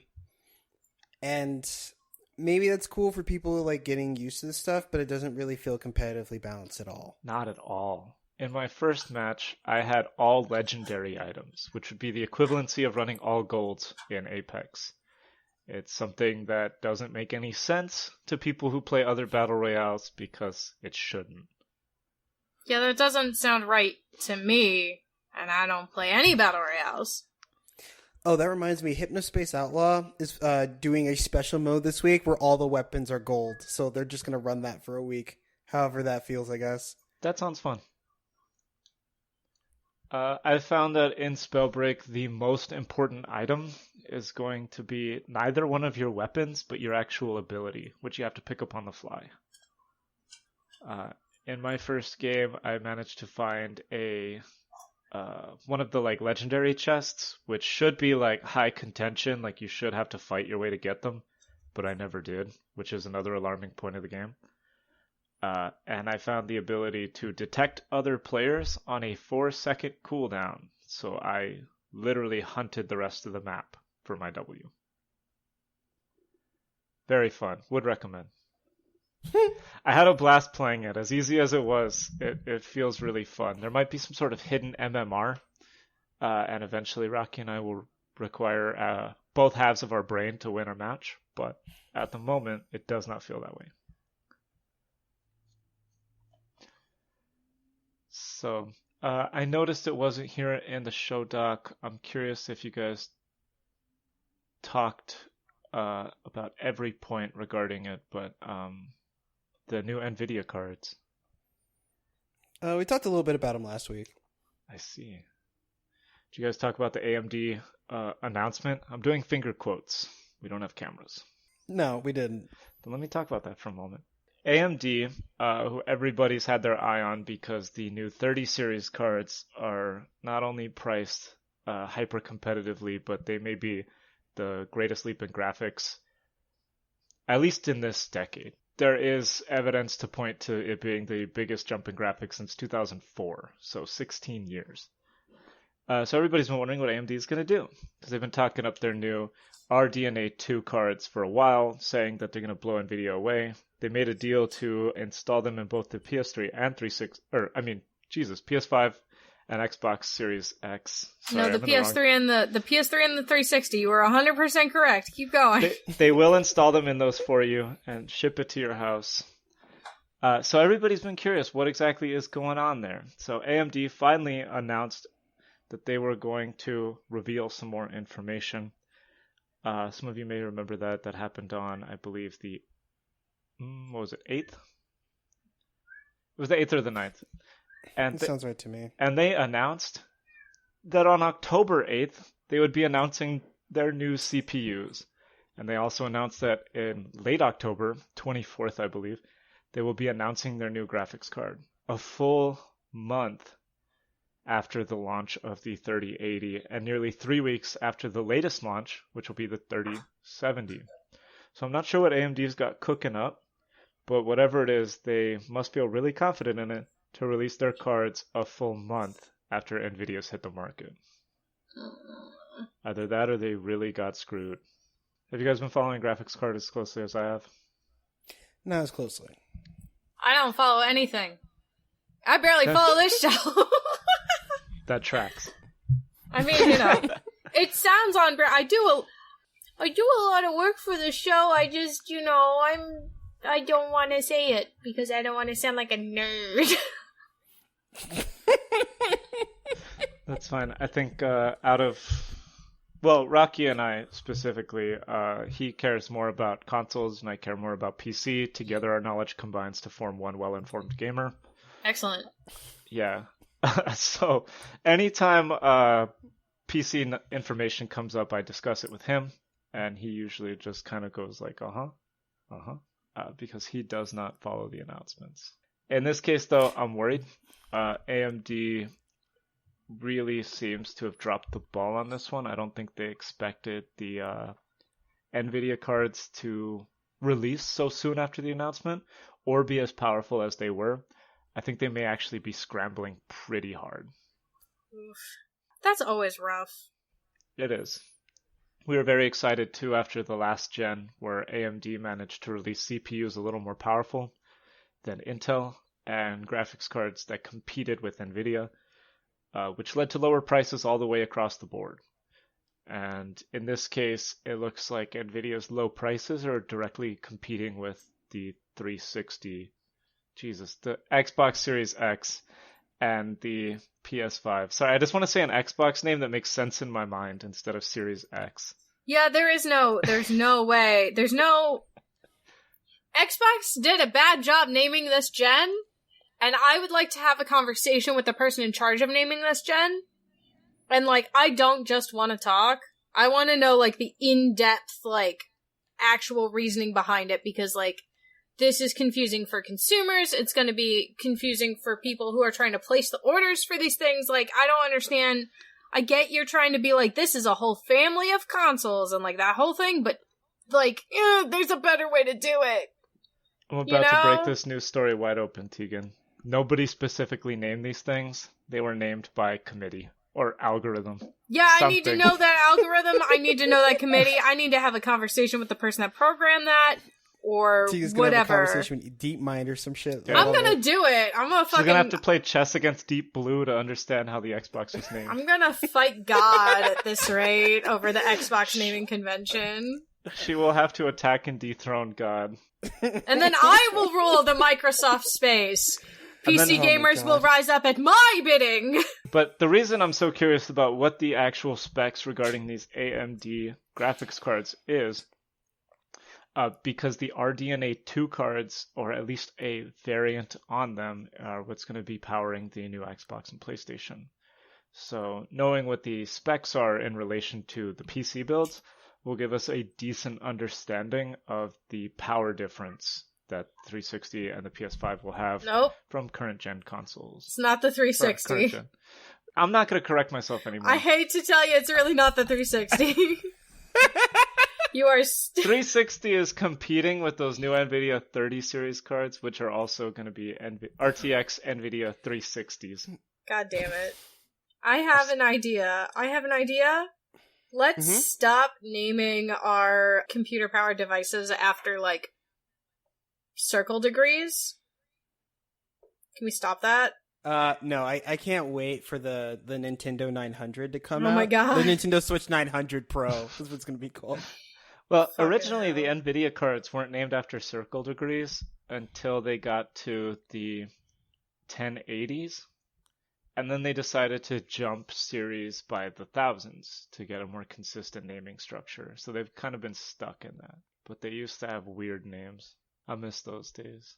It'd be like the 1660 GX. And it's like, okay, I don't know what the hell a 1660 GX is. Or why it's much less powerful than a 1080. Yeah, that doesn't make sense. Nope. That's just not how numbers work. Like, the Xbox One X, bad name. Xbox Project Scorpio, way better name. You should have just kept Project Scorpio. I know that's like the code name. Doesn't matter, that's the cool name. That was the cool name, it should have stayed. Beats Series X. Yeah, we went from 1X to Series X. Like, that's their plan. The series is the evolution. Yeah, the series is the evolution, and if you want the series to be the evolution, that's fine. But you have to start the series off with a completely different naming convention so that all of your series consoles, like, even if they play all the same games as the previous consoles, you need my mother, who knows nothing about video games, needs to be able to go into a store at holiday time and say, I want the Xbox S, or whatever, and be able to pick up the correct console because she's going to get the wrong one and her kid's going to be fucking sobbing and it's going to be a whole nightmare, and then that mother is never going to buy an Xbox system again because it's too much of a hassle to figure out the right fucking name for it. Yeah. Okay, Tegan, I want you to save a little bit in the tank because we do have time to yell about Xbox later in our news section. God, I just want to yell about it now! Okay, so let's do the news. Hey everyone! I know that news is normally where we're supposed to go here, and there is, rousing music with horns or whatever, but we're not doing that today. Instead, I'm here to tell you about a couple of things Impossible Coin is able to offer. First, we appreciate you downloading this podcast. It is available wherever podcasts are found, on iTunes, Google Play, Stitcher, Spotify, and SoundCloud. Tiki, can you hit SoundCloud real quick? Yeah, fuck SoundCloud. They make our upload schedule a nightmare. Thank you. But we are also on Patreon, where you can get access to our show notes, our watch-alongs, and other premium content, like audio essays, Zelda timelines, and whatnot. And you can find that at patreon.com/Impossible Podcast. It is not /Impossible Coin. I know that's confusing. We are definitely working on it. But once again, it is patreon.com/Impossible Coin Podcast. Tegan, you have our first story. I do have our first story. We're talking about Ninja. Not the cool Naruto kind. Boo. Unfortunately, we're talking about the Twitch streamer, Who Tyler. says racial slurs. You mean Mr. Blevins? Yeah, Mr. Blevins. He has enough money, I think we have to call him Mr. Blevins or Mr. Ninja. Like, vote now on your phones. Are we calling him Mr. Blevins or Mr. Ninja? I want to meet a kid that walks up to him and You calls can him call Mr. me what you Ninja. want, but you can't call me bro. Mr. Ninja, can you please teach me how to stream? I want to be good at it, but I also don't want to say the racial slurs. Anyway. And then he jumps his Bentley up on the curb and tries to hit the kid. Yeah, right? Jesus, Fucking hell. simpleton. So, Tyler Ninja is back on Twitch. Yay! He signed a new multi-year exclusivity deal with Twitch for an unknown amount of money. But I believe, remember when he signed with Mixer? That it was like, oh god, what was it, like $13 million or some shit? Some bullshit number. $30 million. $30 million? You know it's gotta be big money. Like, It's no longer real numbers. He signed for, and it's like a graph of money. it's what is it? An asymptote. The amount of money he's going to be earning from Twitch is becoming an asymptote. Like, That's fuck. a good dig, Teagues. Fucking asymptote. Thanks. I always knew you were a nerd. I always believed. I am a huge nerd. I used to be really, really good at math. I'm still really good at math. That's a lie. I'm still really good at math. Let's go, Teagues. They no longer pay him in dollar amounts. I'm not sure if he did get the big bucks on this deal. I think he will make more money than any of us can reasonably hope to make in the next couple of years. However, lifetime. He did turn down 2 very lucrative deals with Facebook Gaming and YouTube. And both of those like deals were publicized. I mean, sure, like Facebook and YouTube didn't come out and say, yeah, we offered him this money, and he said no. But those numbers were known, and those rejections were also known. And I wouldn't be surprised if when Ninja went back to Amazon, that Amazon like basically stood there and said, like, you know what, like, we're not going to give you this money. Like, you either come back with us or, like, I don't know, go to YouTube and kick rocks. So I think he probably made a lot of money. I would not be surprised if he didn't make more than he did at Mixer. Probably not, but he did get control of his old channel back, so he automatically has all his subs still. That's true, yeah. Which may be worth more. Yeah, he's got all his shit. He's gonna teach your kids how to play Fortnite. He makes or me something. sick, man. Is he gonna play Fall Guys? Is he gonna play Fall Guys? He'll play Fall Guys, it won't do as well as Fortnite. Or maybe it'll do better than Fortnite, and we can finally be free. Maybe he'll We play can sell- Spellbreak and finally get some good people on there to compete with. If Ninja shows up on Spellbreak, I hope everyone roasts him. Like, seriously. Stream sniping and all, I don't care. Yep, no, I'm into it. If he shows up on Spellbreak, I will demolish him. I want him to be cyberbullied forever. Like, I'm so excited. He does not know how to move in a third dimension. It'll be a good time. He won't be there for a long time, but it'll be a good time for everyone. Mm-hmm. I do want to read his statement to Hollywood Reporter. Okay. Because it's dumb. He said, I really took my time to decide which platform was best, and Twitch has been supportive throughout this process and understanding my overall career goals. In this next chapter, I'm going to make it a point to elevate and bring more eyes to underrepresented creators. I'm looking forward to working with Twitch to demonstrate how this amazing community of gamers can make a meaningful impact. I'm almost certain that someone... Over, under, yeah, never mind. Go for it. I'm almost certain that he was, that him surfacing other, like, underrepresented creators is, like, written into his contract. Yeah, now. Like, that's something that Twitch is making him do. I'm 50% confident that that's what they're making him do, and 50% confident that whoever is in charge of his PR, his management team, whatever that is, like... Oh, his wife? Yeah. Yeah, made him do that, because she doesn't want another incident of, like, hey, you fucking said a racial slur on Steam. On everything, you fucking idiot. Don't do that. Like, back. I don't play games with women because my wife like doesn't like that. And I was like, bro, like, relax. Yeah, no, you don't play games with women because like they'll kick your ass and you don't want to admit it. Like that's fine. I'd love to see a woman bully. I have no choice but to cyberbully. Women have to be right. so much better at games than men, and even so, it's like, it doesn't matter, because the man's just like, oh, well, you're a girl, like, everyone's going easy on you because you're a fucking girl. Like, shut the fuck up. Fuck the hell off. Man, I've been digging into some other stuff. I watched I've been watching Attorney. It's supposed to end today. Which is more kind of like a talent showcase. Like it's like an all-women's Valorant tourney done by FTW for the women. For anyone who wants to watch it, it's like... Actually, it's on right now, so you might miss it, actually. Fuck. But it was carried by Nerd Street Gamers. The streams are still associated with their Twitch channel. And their stuff is pretty good. Like, I can't play against any of these people. I don't play Valorant, but also, like, I can't shoot that well. And, like, you know... I did just make it to plat on Apex, and, like, I'm still garbage. And I, like, want to see more people surfaced, like, or more women surfaced in, like, especially shooters, because that seems to be, like, the biggest market right now. Mm-hmm. And I was reading, like, this white paper where they were trying to talk about how, like, the way that collegiate, like, esports organizations are putting themselves together feels a bit exclusive to women, but, like, particularly, like, in varsity teams, like, club teams are actually pretty diverse and, like, well-rounded in terms of, like, the people that show up to play. But, like, as far as, like, the varsity teams, like, it's almost exclusively, like, straight white male.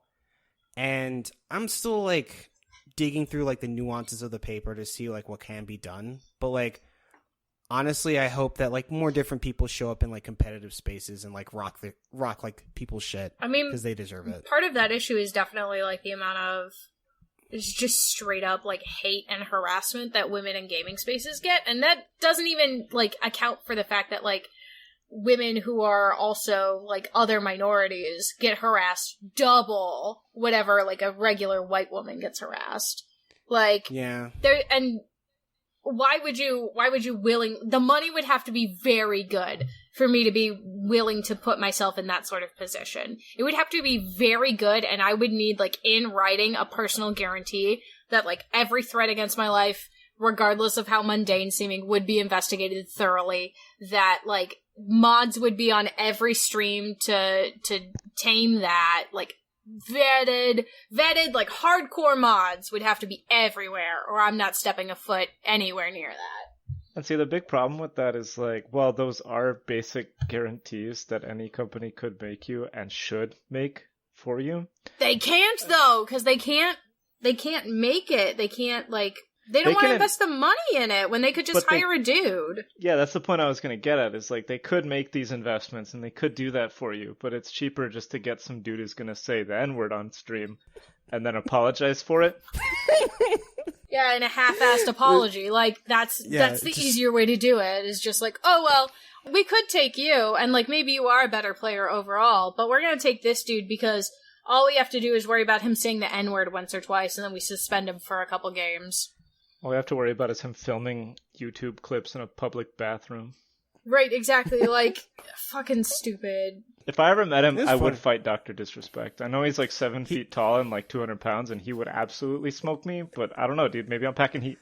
I would absolutely, if I saw Dr. Disrespect in public, I would absolutely smack his ass. And I don't mean his actual ass, I mean his face. But, like, only shit comes out of that face anyway, so it may as well be an ass.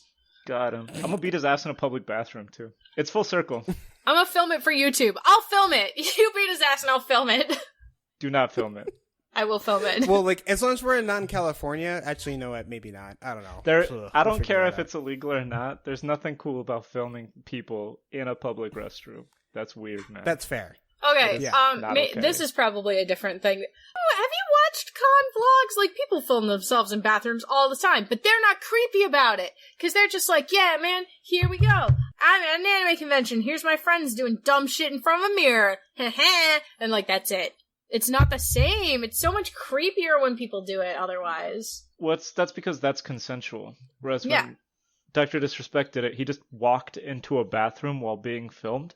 And other people who were in the bathroom to just use it, or to be there, whatever, were now magically on film. And they did not have... I also feel like you can't do that in a men's restroom. Can't do that in any restroom. Because there are like no stalls. No, you can sort of do it. You can get away with it a little bit better in a women's restroom because there are only stalls. There are always doors. Fuck off. Also, I think women are nicer about that. I think the whole thing is just weird. But yeah, I agree with you that in men's restroom, it's very easy to walk in there with a camera and actually accidentally see some dude's like full-blown package. Penis! Like, hey, I'm putting this on YouTube. Prepare to get DMC'd. But yeah, so Ninja's back on Twitch. Boo. Like and subscribe to Impossible Coin's Twitch stream. We never do anything on it.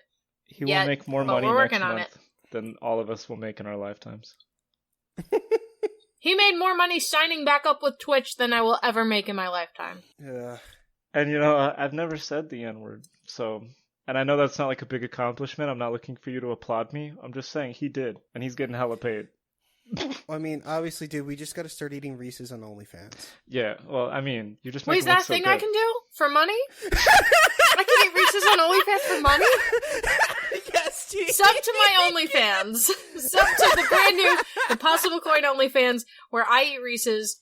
She makes them look so good. They're delicious. Rocky makes fried rice in a giant wok. It's twice as big as he is. It's gonna be like a fucking, like, 5-foot wok, and then I'm just gonna make fried rice in it. I'm gonna toss in everything. I'm gonna make you seasick. And then we mukbang. And then we mukbang, of course. But you have the next story, Brian. So, talking about it a little earlier, we're gonna be talking about it again. It's the biggest news this week. The Xbox Series X and S full announcement. So, we all got a chance to see that, hopefully. At least everybody here did. And it did have one pretty surprising element, which wasn't the cost specifically, it wasn't the release date, it was the fact that there was more than one Xbox. So the Series S is one of the most interesting things to happen to games in like a decade. It's $299, which is incredibly low for a new console. And it's actually going to have completely different hardware than the Xbox Series X. It's going to be diskless. They're touting 1440p at 120 frames, which is still next gen, but not quite all the way. 512 gigabyte hard drive, which I still have very strong feelings about. I think that's way too small. And we're still unconfirmed if it's going to actually have RTX capability. So, pretty strange. You know why it's so small. They gotta sell Xboxes and Xbox accessories. Yeah, of course, right? But at the same time, 512 just feels kind of ridiculous. I understand. How's Seagate gonna get their cut of the next gen if the console hard drives are huge, you know? True. I also think that a big part of it is that if they actually made it any bigger, because really after 512, the next step is going to be a terabyte. So I think if they actually released a terabyte SSD in the Series S, there's no way it could still come in at $299. Yeah. So really, it's the best performance they could get for what is essentially dirt cheap. So it's about the same price as a Switch. It is the same price as a Switch. Right, because Switches are still very in demand. It's impossible to find them used. So you're going to be paying $300 for that too. Whereas instead of 720p at like 60 frames, you're going to be looking at 1440 at up to 120. That's pretty interesting. You lose all of the other benefits that a Switch has. I'm not super certain right now, but I wouldn't be surprised if like the S as like a streaming box is designed to be more of Game Pass machine directly, yeah, as opposed to like a standalone console. Mm-hmm. No, we talked about that offline, and I would 100% agree with you that this system is designed to move Game Pass. Mm-hmm. I don't see this console working without Game Pass. Right. And I know PlayStation's releasing a very similar one, and so that's shade on them. Got them. Because I really don't see how you do a digital release console without some sort of structure to play digital release games on like a subscription. Because we've all seen, you can look in the PlayStation Marketplace, you can look in the Xbox Marketplace at games from like 5 years ago, and they're still going for like $50 digitally because they never go down in price. It's insane. The physical editions, though, yeah, they're always fluctuating. I spent $10 on Horizon Zero Dawn. $10, brand new. It was great. It's perfect. I definitely got $10 out of there. Yeah, I actually did the same thing. So yeah, you get more than $10 worth of content for $10, whereas I wouldn't pay full price for it, and the expansion, that feels like a lot of money for a game I didn't enjoy all that much. It was fun. It's not great. But yeah, so I agree with you. The Series S is definitely designed to move Game Pass. The X is a pretty standard console. It's going to be $499. Touting next-gen hardware. It's the size of a planet. And if you can manage to fit it in your room as well as a TV, it'll probably be a pretty good time. Does it have the liquid cooling technology that the Xbox One X has?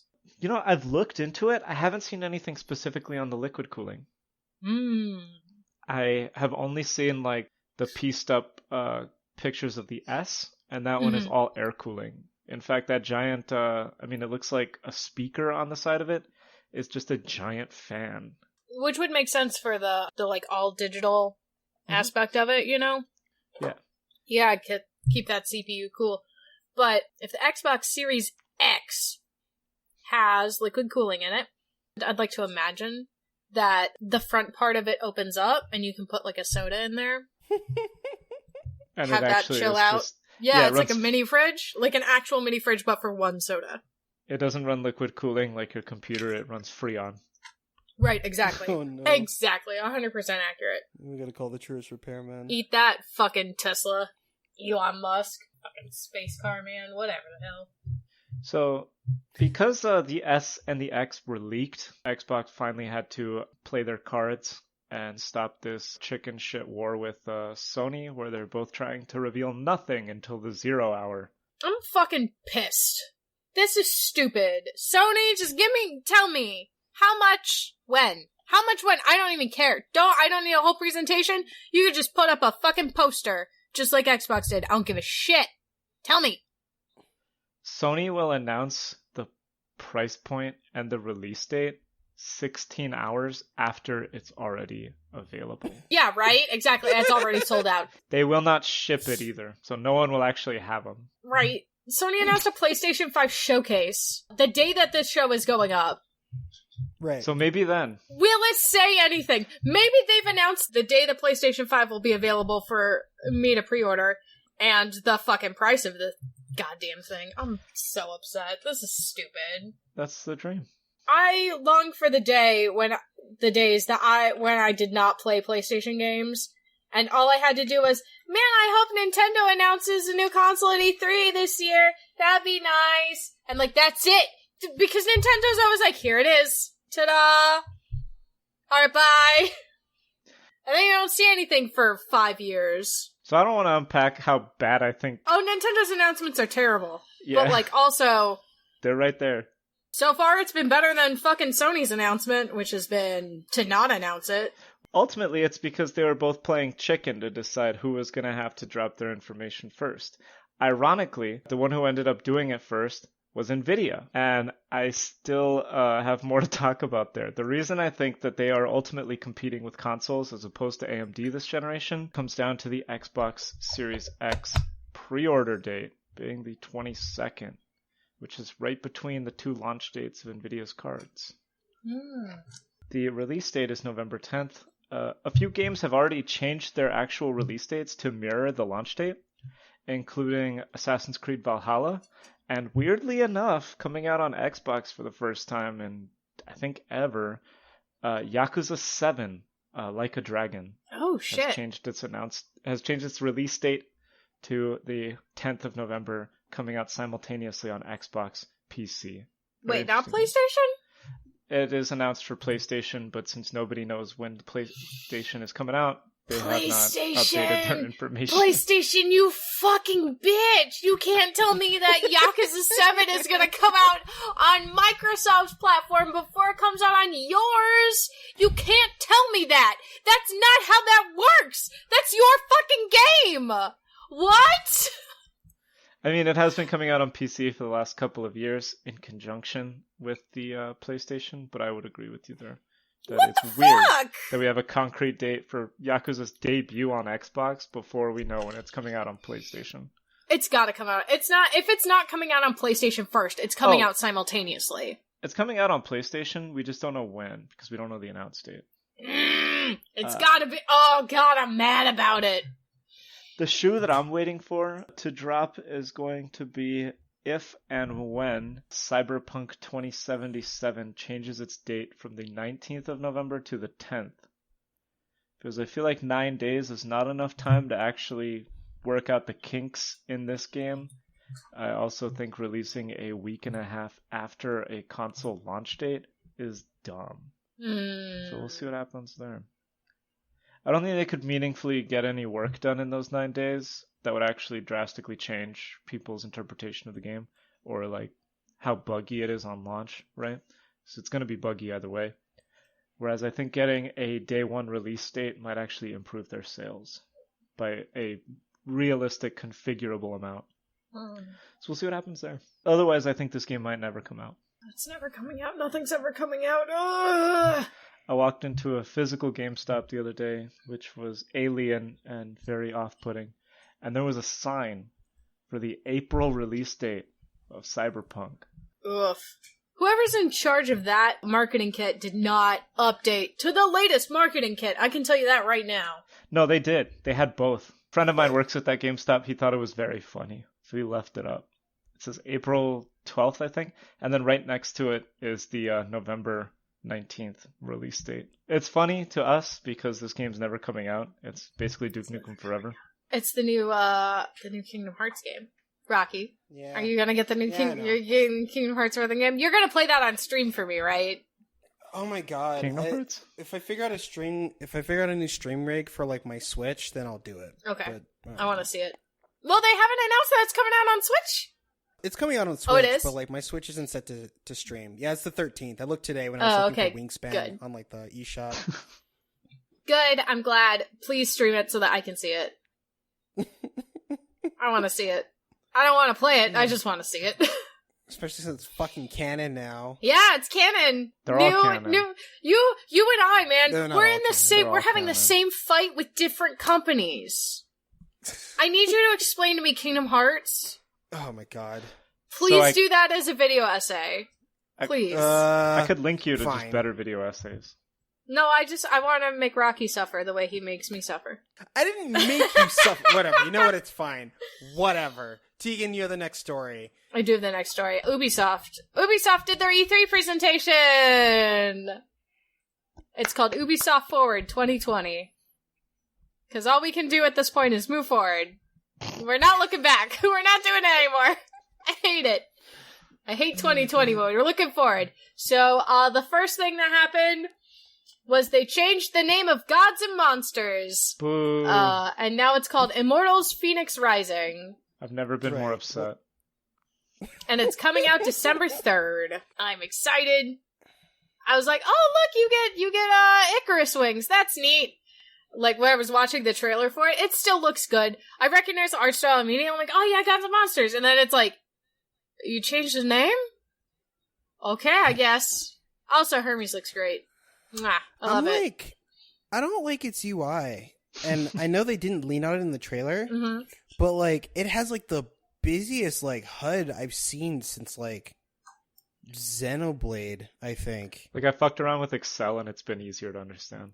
I've had some pretty busy UIs playing World of Warcraft. Like, That's fair. they get pretty busy. But I think it's just the fact that, like, Rocky and I are kind of fresh off Ghost of Tsushima, which had one of the most minimal UIs in a long time. oh yeah, super clean. And it's like, For sure. and it got everything done. I knew everything that was happening and all of my stats, my meters, my widgets, and I didn't have to be constantly bombarded by graphs and pictures and numbers. Yeah, I don't think that's what they were going for. Well, that's what they got. You know? Yeah, that's what they I hope got. I can turn it off. That's all I'm saying. I hope I can turn a lot of it off. But we'll see. We'll find out December 3rd. When that's coming up. Yeah. Then they announced there's going to be a Prince of Persia Sands of Time remake. That'll be out in January. Yeah, good for them. Scott Pilgrim vs. the World, the complete edition, is coming out holiday 2020. I'm already on it. It's going to be on Switch.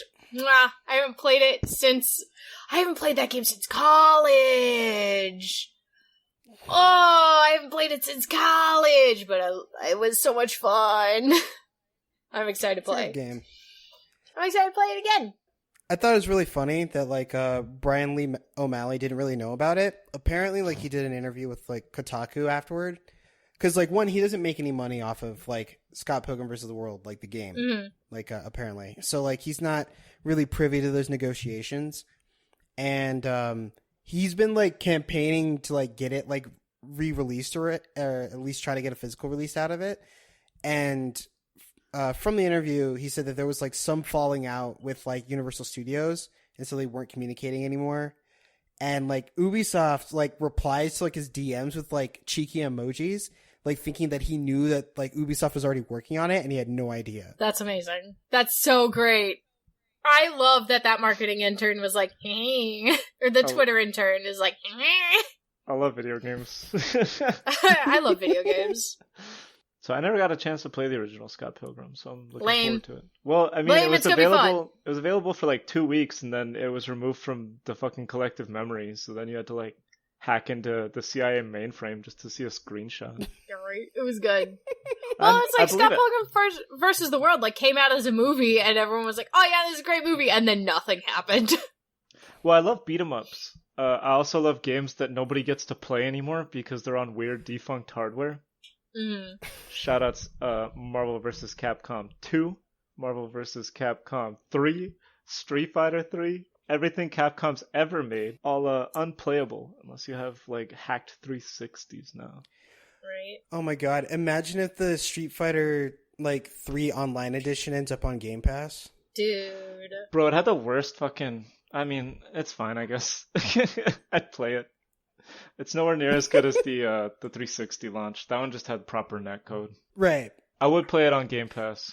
I would also All right. probably get mad. That's fair. Yeah. You'd be like, man, this was so much better in my memory. True. So then they Dates? announced Riders Republic, Mm-hmm. which is something, I don't know. It doesn't look like a game I'll play, but like, you know, that's me. And they didn't give a date for it. And then they had Rainbow Six Siege Sam Fisher, which is available now. And I'm not, nope, not doing that either. So are they adding him as a character? Wait, hold on. They are adding him as a character. Yeah. But I want to talk about Siege real quick, Okay. because like they also announced the Rainbow Siege World Cup, which is like an international tournament. And There are Rainbow Six from what Siege fans outside of the United States? there are so many, Tegan. In fact, the World Cup is going to involve 41 different countries. What the fuck? And 14 of them have already qualified for like the actual World Cup tourney, mostly because I think they either have a large enough player base or they have enough money. Like the US, Canada, Mexico are all there. China, Japan, South Korea, etc. And then there's like another 24 other countries, some in the EU, a bunch in like the Asian Pacific, and like some in Latin America that are trying to play in for 6 more spots. Mm-hmm. This structure for what they're trying to build, because like what they're going to have to do is that they're going to build national teams, national Rainbow Six teams that like consist of an Ubisoft representative, some sort of team representative that's voted in by top players and coaches, and a community representative that's voted in by like the people in the country. Before I talked a bit about how like Blizzard's trying to build like the MLB of like video games. Mm-hmm. And this very much feels like Ubisoft's trying to build like the FIFA of like video games, but I think they may end up landing closer to like the Eurovision of video games. Either way, I'm excited. Oh my god, the Eurovision of video games. How wonderful. Oh my god, I love that. I hate Rainbow Six Siege, but I love that. Yeah, like, so I'm excited to see how this plays out. I like the idea of Rainbow Six Siege. I want to see like what these voting cycles end up being, what kind of community managers end up in charge, what those dynamics like play out as between Ubisoft, like the player representative and like the community representative, what broadcasts end up looking like for national teams of like Rainbow Six Siege playing out in an international stage. That'll be interesting. We'll follow that. Yeah. I'm going to say it now. We're going to follow that. Whether or not we remember to, you'll find out next week. I have a series of alerts like set up. So oh, I'm excellent. gonna be watching Okay, for so sure. we're set then. Then we got For Honor Resistance, which is coming September 17th, which is tomorrow at time of listening. Yeah, so. but don't get that. Get Wingspan. Yeah. Yeah. Don't Same get day, that, get Wingspan. Twice as competitive. Yeah.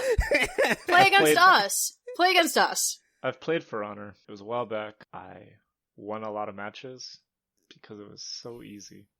Yep. Anybody that thinks For Honor has skill, at me, I'll play you right now. Play right now. I'll re-download it and I'll play you.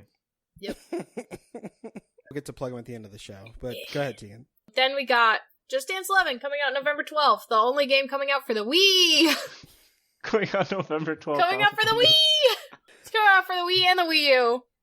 Oh man, I actually still Wild. have my Wii connected, but like I don't know if that shop still works. No, the Wii eShop does not work. You would have to buy a physical game. But I think That's it's only amazing. like $20. It's not going to be as Okay. expensive. So, For sure. you know. Just Dance 11. God damn Yeah, it. Just Dance 11! Unfortunately, it's already the music selection's already out of date because TikTok is just moving that right along. God, I can't wait till I can play a Just Dance game with literal legend on it. Oh, God. With Sandy Freaks on it. Like, let's go. Let's go. WAP. It's got WAP on it, but they have to bleep it all the time. I'm down. I can't wait. Then we got the announcement that Far Cry is gonna go VR, coming in 2021. I can't wait to get motion sick while being shot at. It's gonna be a blast. Is it like a remake of the original Far Cry, or is it like the new one that's like the Resistance with, what's his name? The chicken guy from Breaking Bad. I don't think it's the one with the chicken guy. Giancarlo Esposito. Yeah, that's his name, Giancarlo Esposito. You know what I was saying? I know. Sorry. But yeah. That chicken guy, you know. He had an It's old Far chicken Cry. franchise. He was a respectable businessman. That's He also sold meth. I've been watching a lot of The Jesus Boys, Christ. and in that, he is also a respectable businessman who practices eugenics. Yeah, we got to watch out. That guy might be getting typecast. respectable businessman that's also like has some horrible secret. Dude, I've been watching him play like drug dealers and criminals since like NYPD Blue. That's true, yeah. So maybe he's just moving up in the world. I was born into this man's typecast. Tegan, what else did they talk about? They announced also a game of space, which is called Agos. It's Agos, a game of space. Like, I don't think you get to do the acronym for your title and your title in the same title. Oh, but they do. Because yeah, but they do. Recently on Steam, we've had the release of As Far as the Eye, otherwise known as A Fate. Uh-huh. And that one is more like, well, you gave us like half of like a regular like colloquialism just so you could call your game A Fate. Yep, they did. Wow. So is it Game of Space, Game of Thrones and space? Yes. No, it's not. Oh, I don't. Yeah, I know, right? It would be so much more fun if like throwing someone out the moon door literally meant like jutting them off into space from the moon. That would be ideal. That would be ideal. However, that's not what's up. You can play Endless Space 2 if that's your goal. But then they announced Monster Prom 2, Monster Camp. Yes. Which is summer camp, but Monster Prom. I know a lot of people who are going to be very excited about that if they aren't already excited. Monster Prom's dope. You know who you are. You're all my cosplay friends in real life. I want to know. I want to know who I should cosplay. Cosplay friends who don't listen to the show, tell me who to cosplay for Monster Prom. Also listen to the show. Well, maybe don't listen to the show, but whatever. Do what you want. You're working on cosplay. You got time.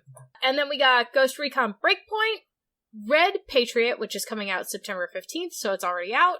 If you like Ghost Recon, check it out. And then The Crew 2, The Chase Season 1, November 25th. I hate that title. The Crew 2, Two Crew for You. Yeah, the coming two... out November 25th. Right, exactly. Season 1, November 25th, so that means Season 2's what, February, maybe? I don't know how fast the season goes. Oh, for The Crew 2, Season 2, and you? Yep. That's going to be the YouTube video I make, highlighting the patch notes. I'm absolutely thrilled. I look forward to it. Do not know what The Crew is. Is it a racing game? It is a racing game, yeah. Well, there's always a nice shiny racing game. You know. I feel like I couldn't reach for a game in a GameStop without grabbing a racing game. Mm-hmm. Well, also, I'm pretty sure The Crew is on both consoles.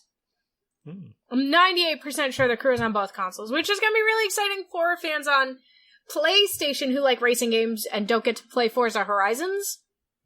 Because a lot of people on PlayStation who play racing games really like the Crew series, just don't get to play that many.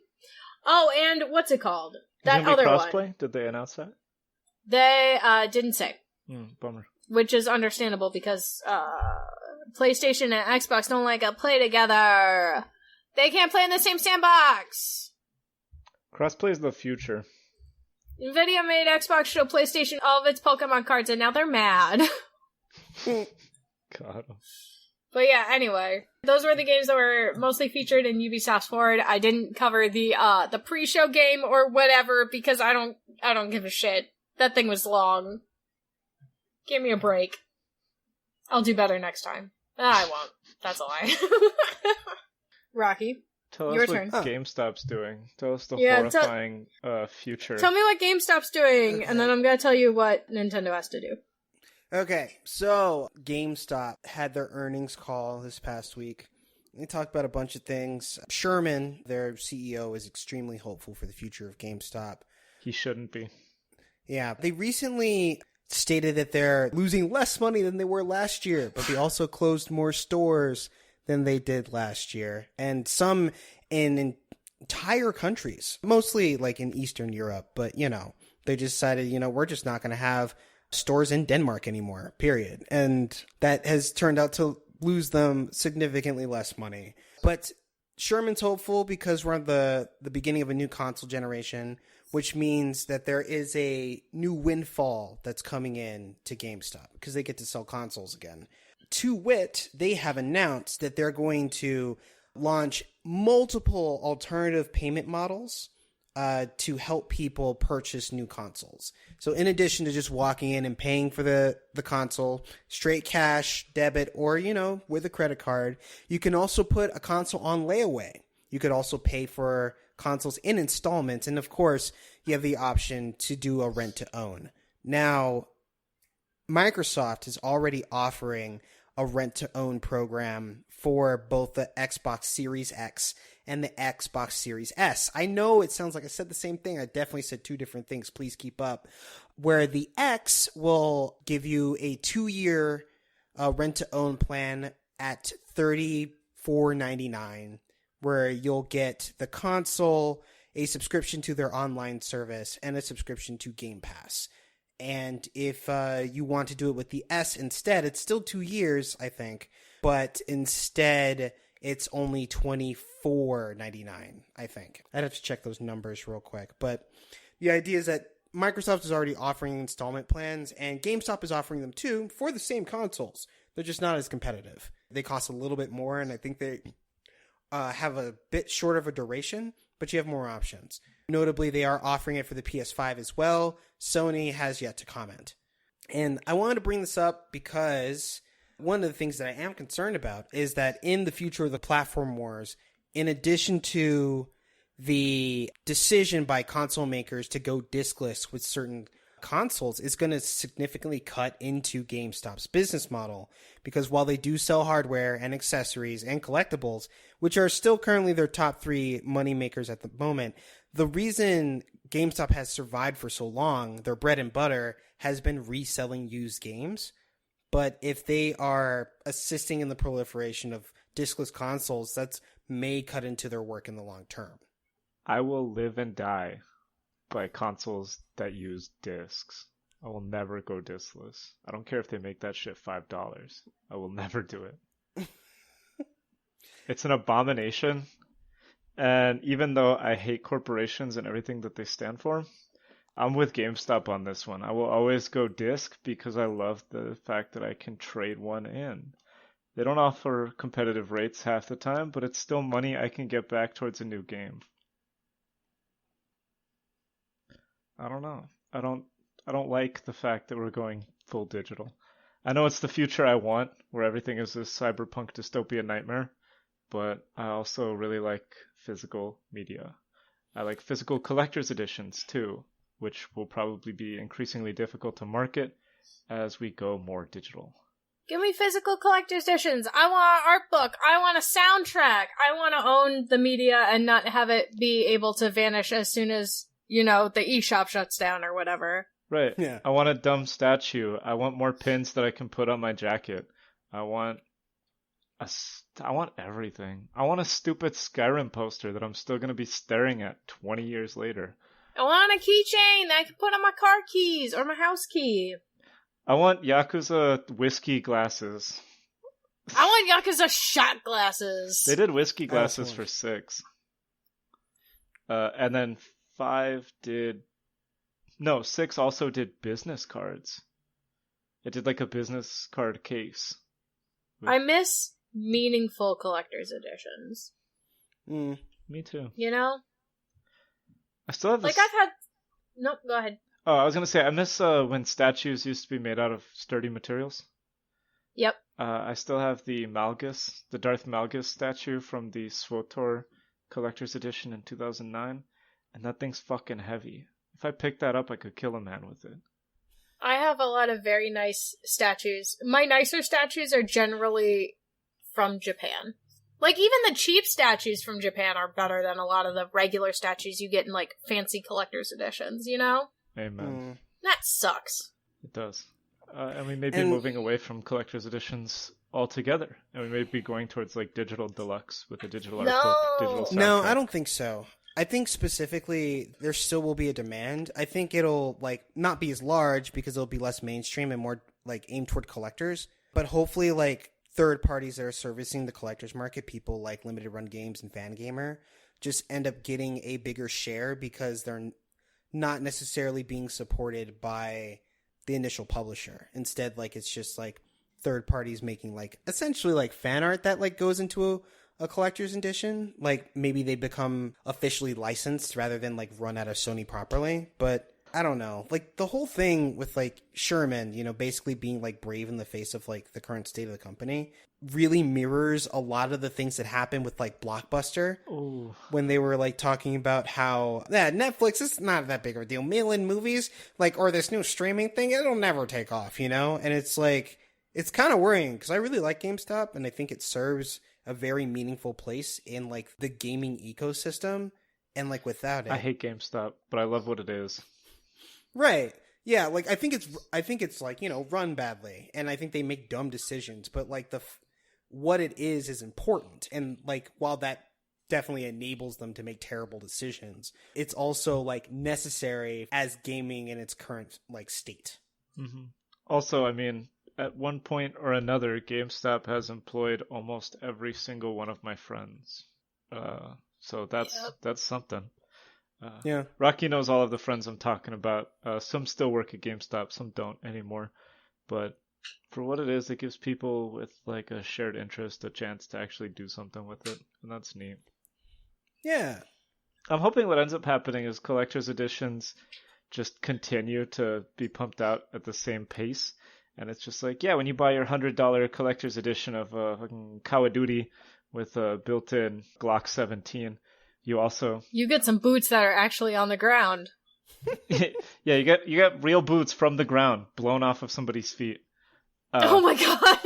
And you get a digital code as well as a physical. Yeah, and I think if you install the physical, the digital no longer works, and like vice versa to prevent people. They got to do something to prevent people from having two copies of a game. But I think digital like code in a physical collector's edition is the new wave. I'm actually really interested in like I the hate future of like those type of multi-edition like releases, especially with like the X and with like Xbox and their Microsoft thing, because they're trying to do something like smart delivery, which is like a promise that like when you try to start up a game on whichever Xbox console you have, it will start up on the best version of that game. Mm-hmm. But this is definitely causing confusion in like indie and like third party spaces, most notably like with the game Control. I was going to talk about that. I wrote it down, or I didn't write it down, but I wanted to talk about that one. So that's why we write these things out. No, don't sweat it. I thought we were going to get to it. I thought I was going to remember, and I didn't. Yeah. But let's talk about it now. Yeah. Yeah, like, so, like, fucking, for people who don't know, the game Control came out last year? Last year, Yep. right, Tegan? Yep, last year I talked sort of about it for Game of the Year. I forgot about it because so much other stuff happened, but, like, it was good. Quick shout out, if you haven't played it already, please play it. It's a masterpiece. But it came out on PS4 and Xbox One, and there was an Xbox One X version with like improved graphics and whatnot. And Control is also going to be available, partially because of Game Pass, but it's going to be available on the next generation of systems, Xbox One S and Xbox One X. No, Xbox Series X and Xbox Series X. Jesus Christ. Upscaled Anyways, with RTX on.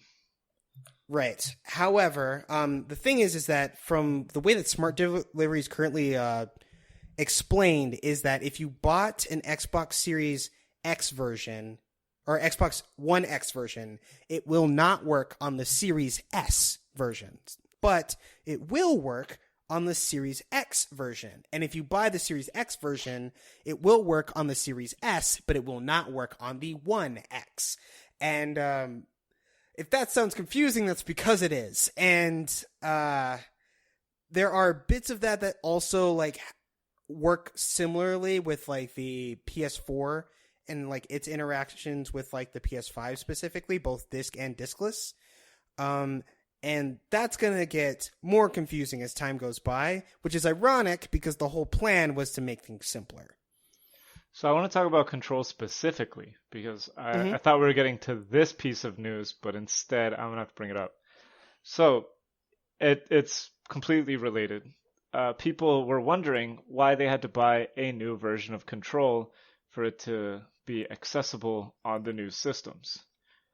And that new version is the Ultimate Edition, which includes all the DLC.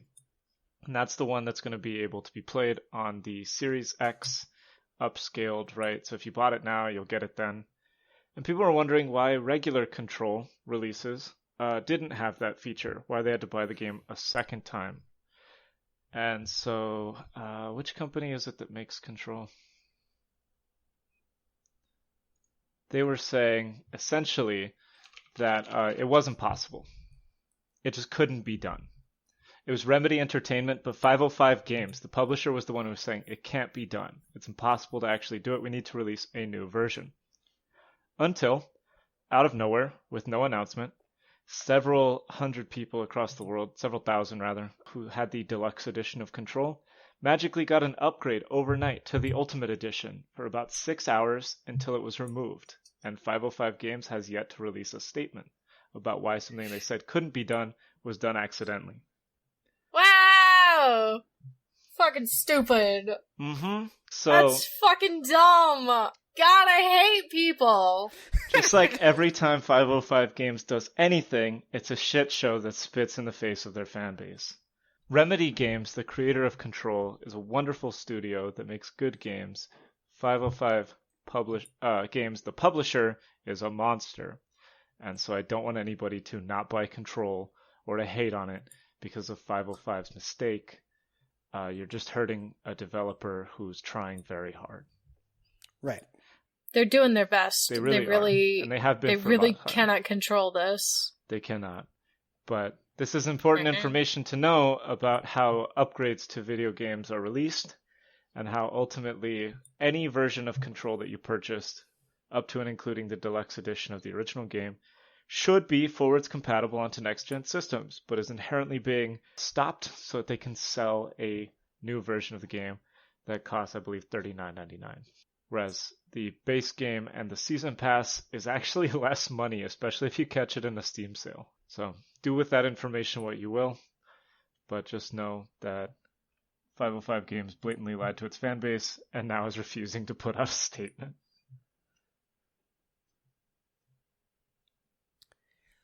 So everyone, that's our show. What a terrible... 505 wants to fight us. 505? It's called Impossible Coin. What a terrible ending. I feel so bad. We ended on such a down note. We do it every week. You can find us wherever podcasts are found, on iTunes, Google Play, Stitcher, Spotify, and SoundCloud. Tegan, do you want to hit SoundCloud for us one more time? Fuck them! Fuck them, feed them beans! God, why can't they make life easy for us? Everyone else is easy! Whoever you are, who asked for SoundCloud and then aren't downloading it, stop it! Download, we're doing this for you! Speaking of SoundCloud, Big Soch, kid brother of the show, produced the music at the beginning and end of this podcast. You can find his work on SoundCloud at soundcloud.com/Big Soch NJ. Or you can talk to him on Twitter at Hillary_Swank. Our logo is also a t-shirt. It was designed by Lauren Moran. You can find her on Twitter at Lauren Moran, and she has a Patreon. Consider throwing her a couple bucks. She does a good business. And speaking of Patreon, we have one of those too at patreon.com/Impossible Coin Podcast. Once again, not /Impossible Coin. I know that's a good idea. We have our best people on it. We will let you know when we have updates. And if you want to talk to us, any of us really, we are on social media. It's all Impossible Coin. Brian's on Facebook. He may be moving to Instagram. I'm on Twitter. Tegan's on Tumblr. Once again, all Impossible Coin, no underscores or X's or anything weird like that. If you see something weird like that, please let us know. We will take care of them. Also, our guest here, Brian Hennessy, do you want to plug anything for the people who want to keep up with you? Yeah, I'll plug my Twitter. I'm pretty spotty on everything else. So it's at _Hennessy. It's spelled like the drink, but instead of EY, it's EE. So HENNESSEE. I mostly tweet about video games and other garbage. Sometimes I get on weird rants about Gundams. But for the most part, it's shitposting. If you enjoy shitposting, you will like it. It's wholesome shitposting, though. No weird hatred. It's very inclusive. No punching down. No punching down. Only punching up. Oh, yeah, 100%. You can catch me on there if you're looking to catch these wings in Wingspan. I will absolutely destroy you on the 17th. I will demolish you. I will lay eggs. So many eggs. You'll be wondering how I beat you in round 2 when it's a 4-round game. Easy. It's mechanics. But yeah, that's us. That's a show. Bye. Normally Brian would say peace. Yeah, but I'm just saying bye. I started the show. I'm ending the show. Bye. Bye. Later.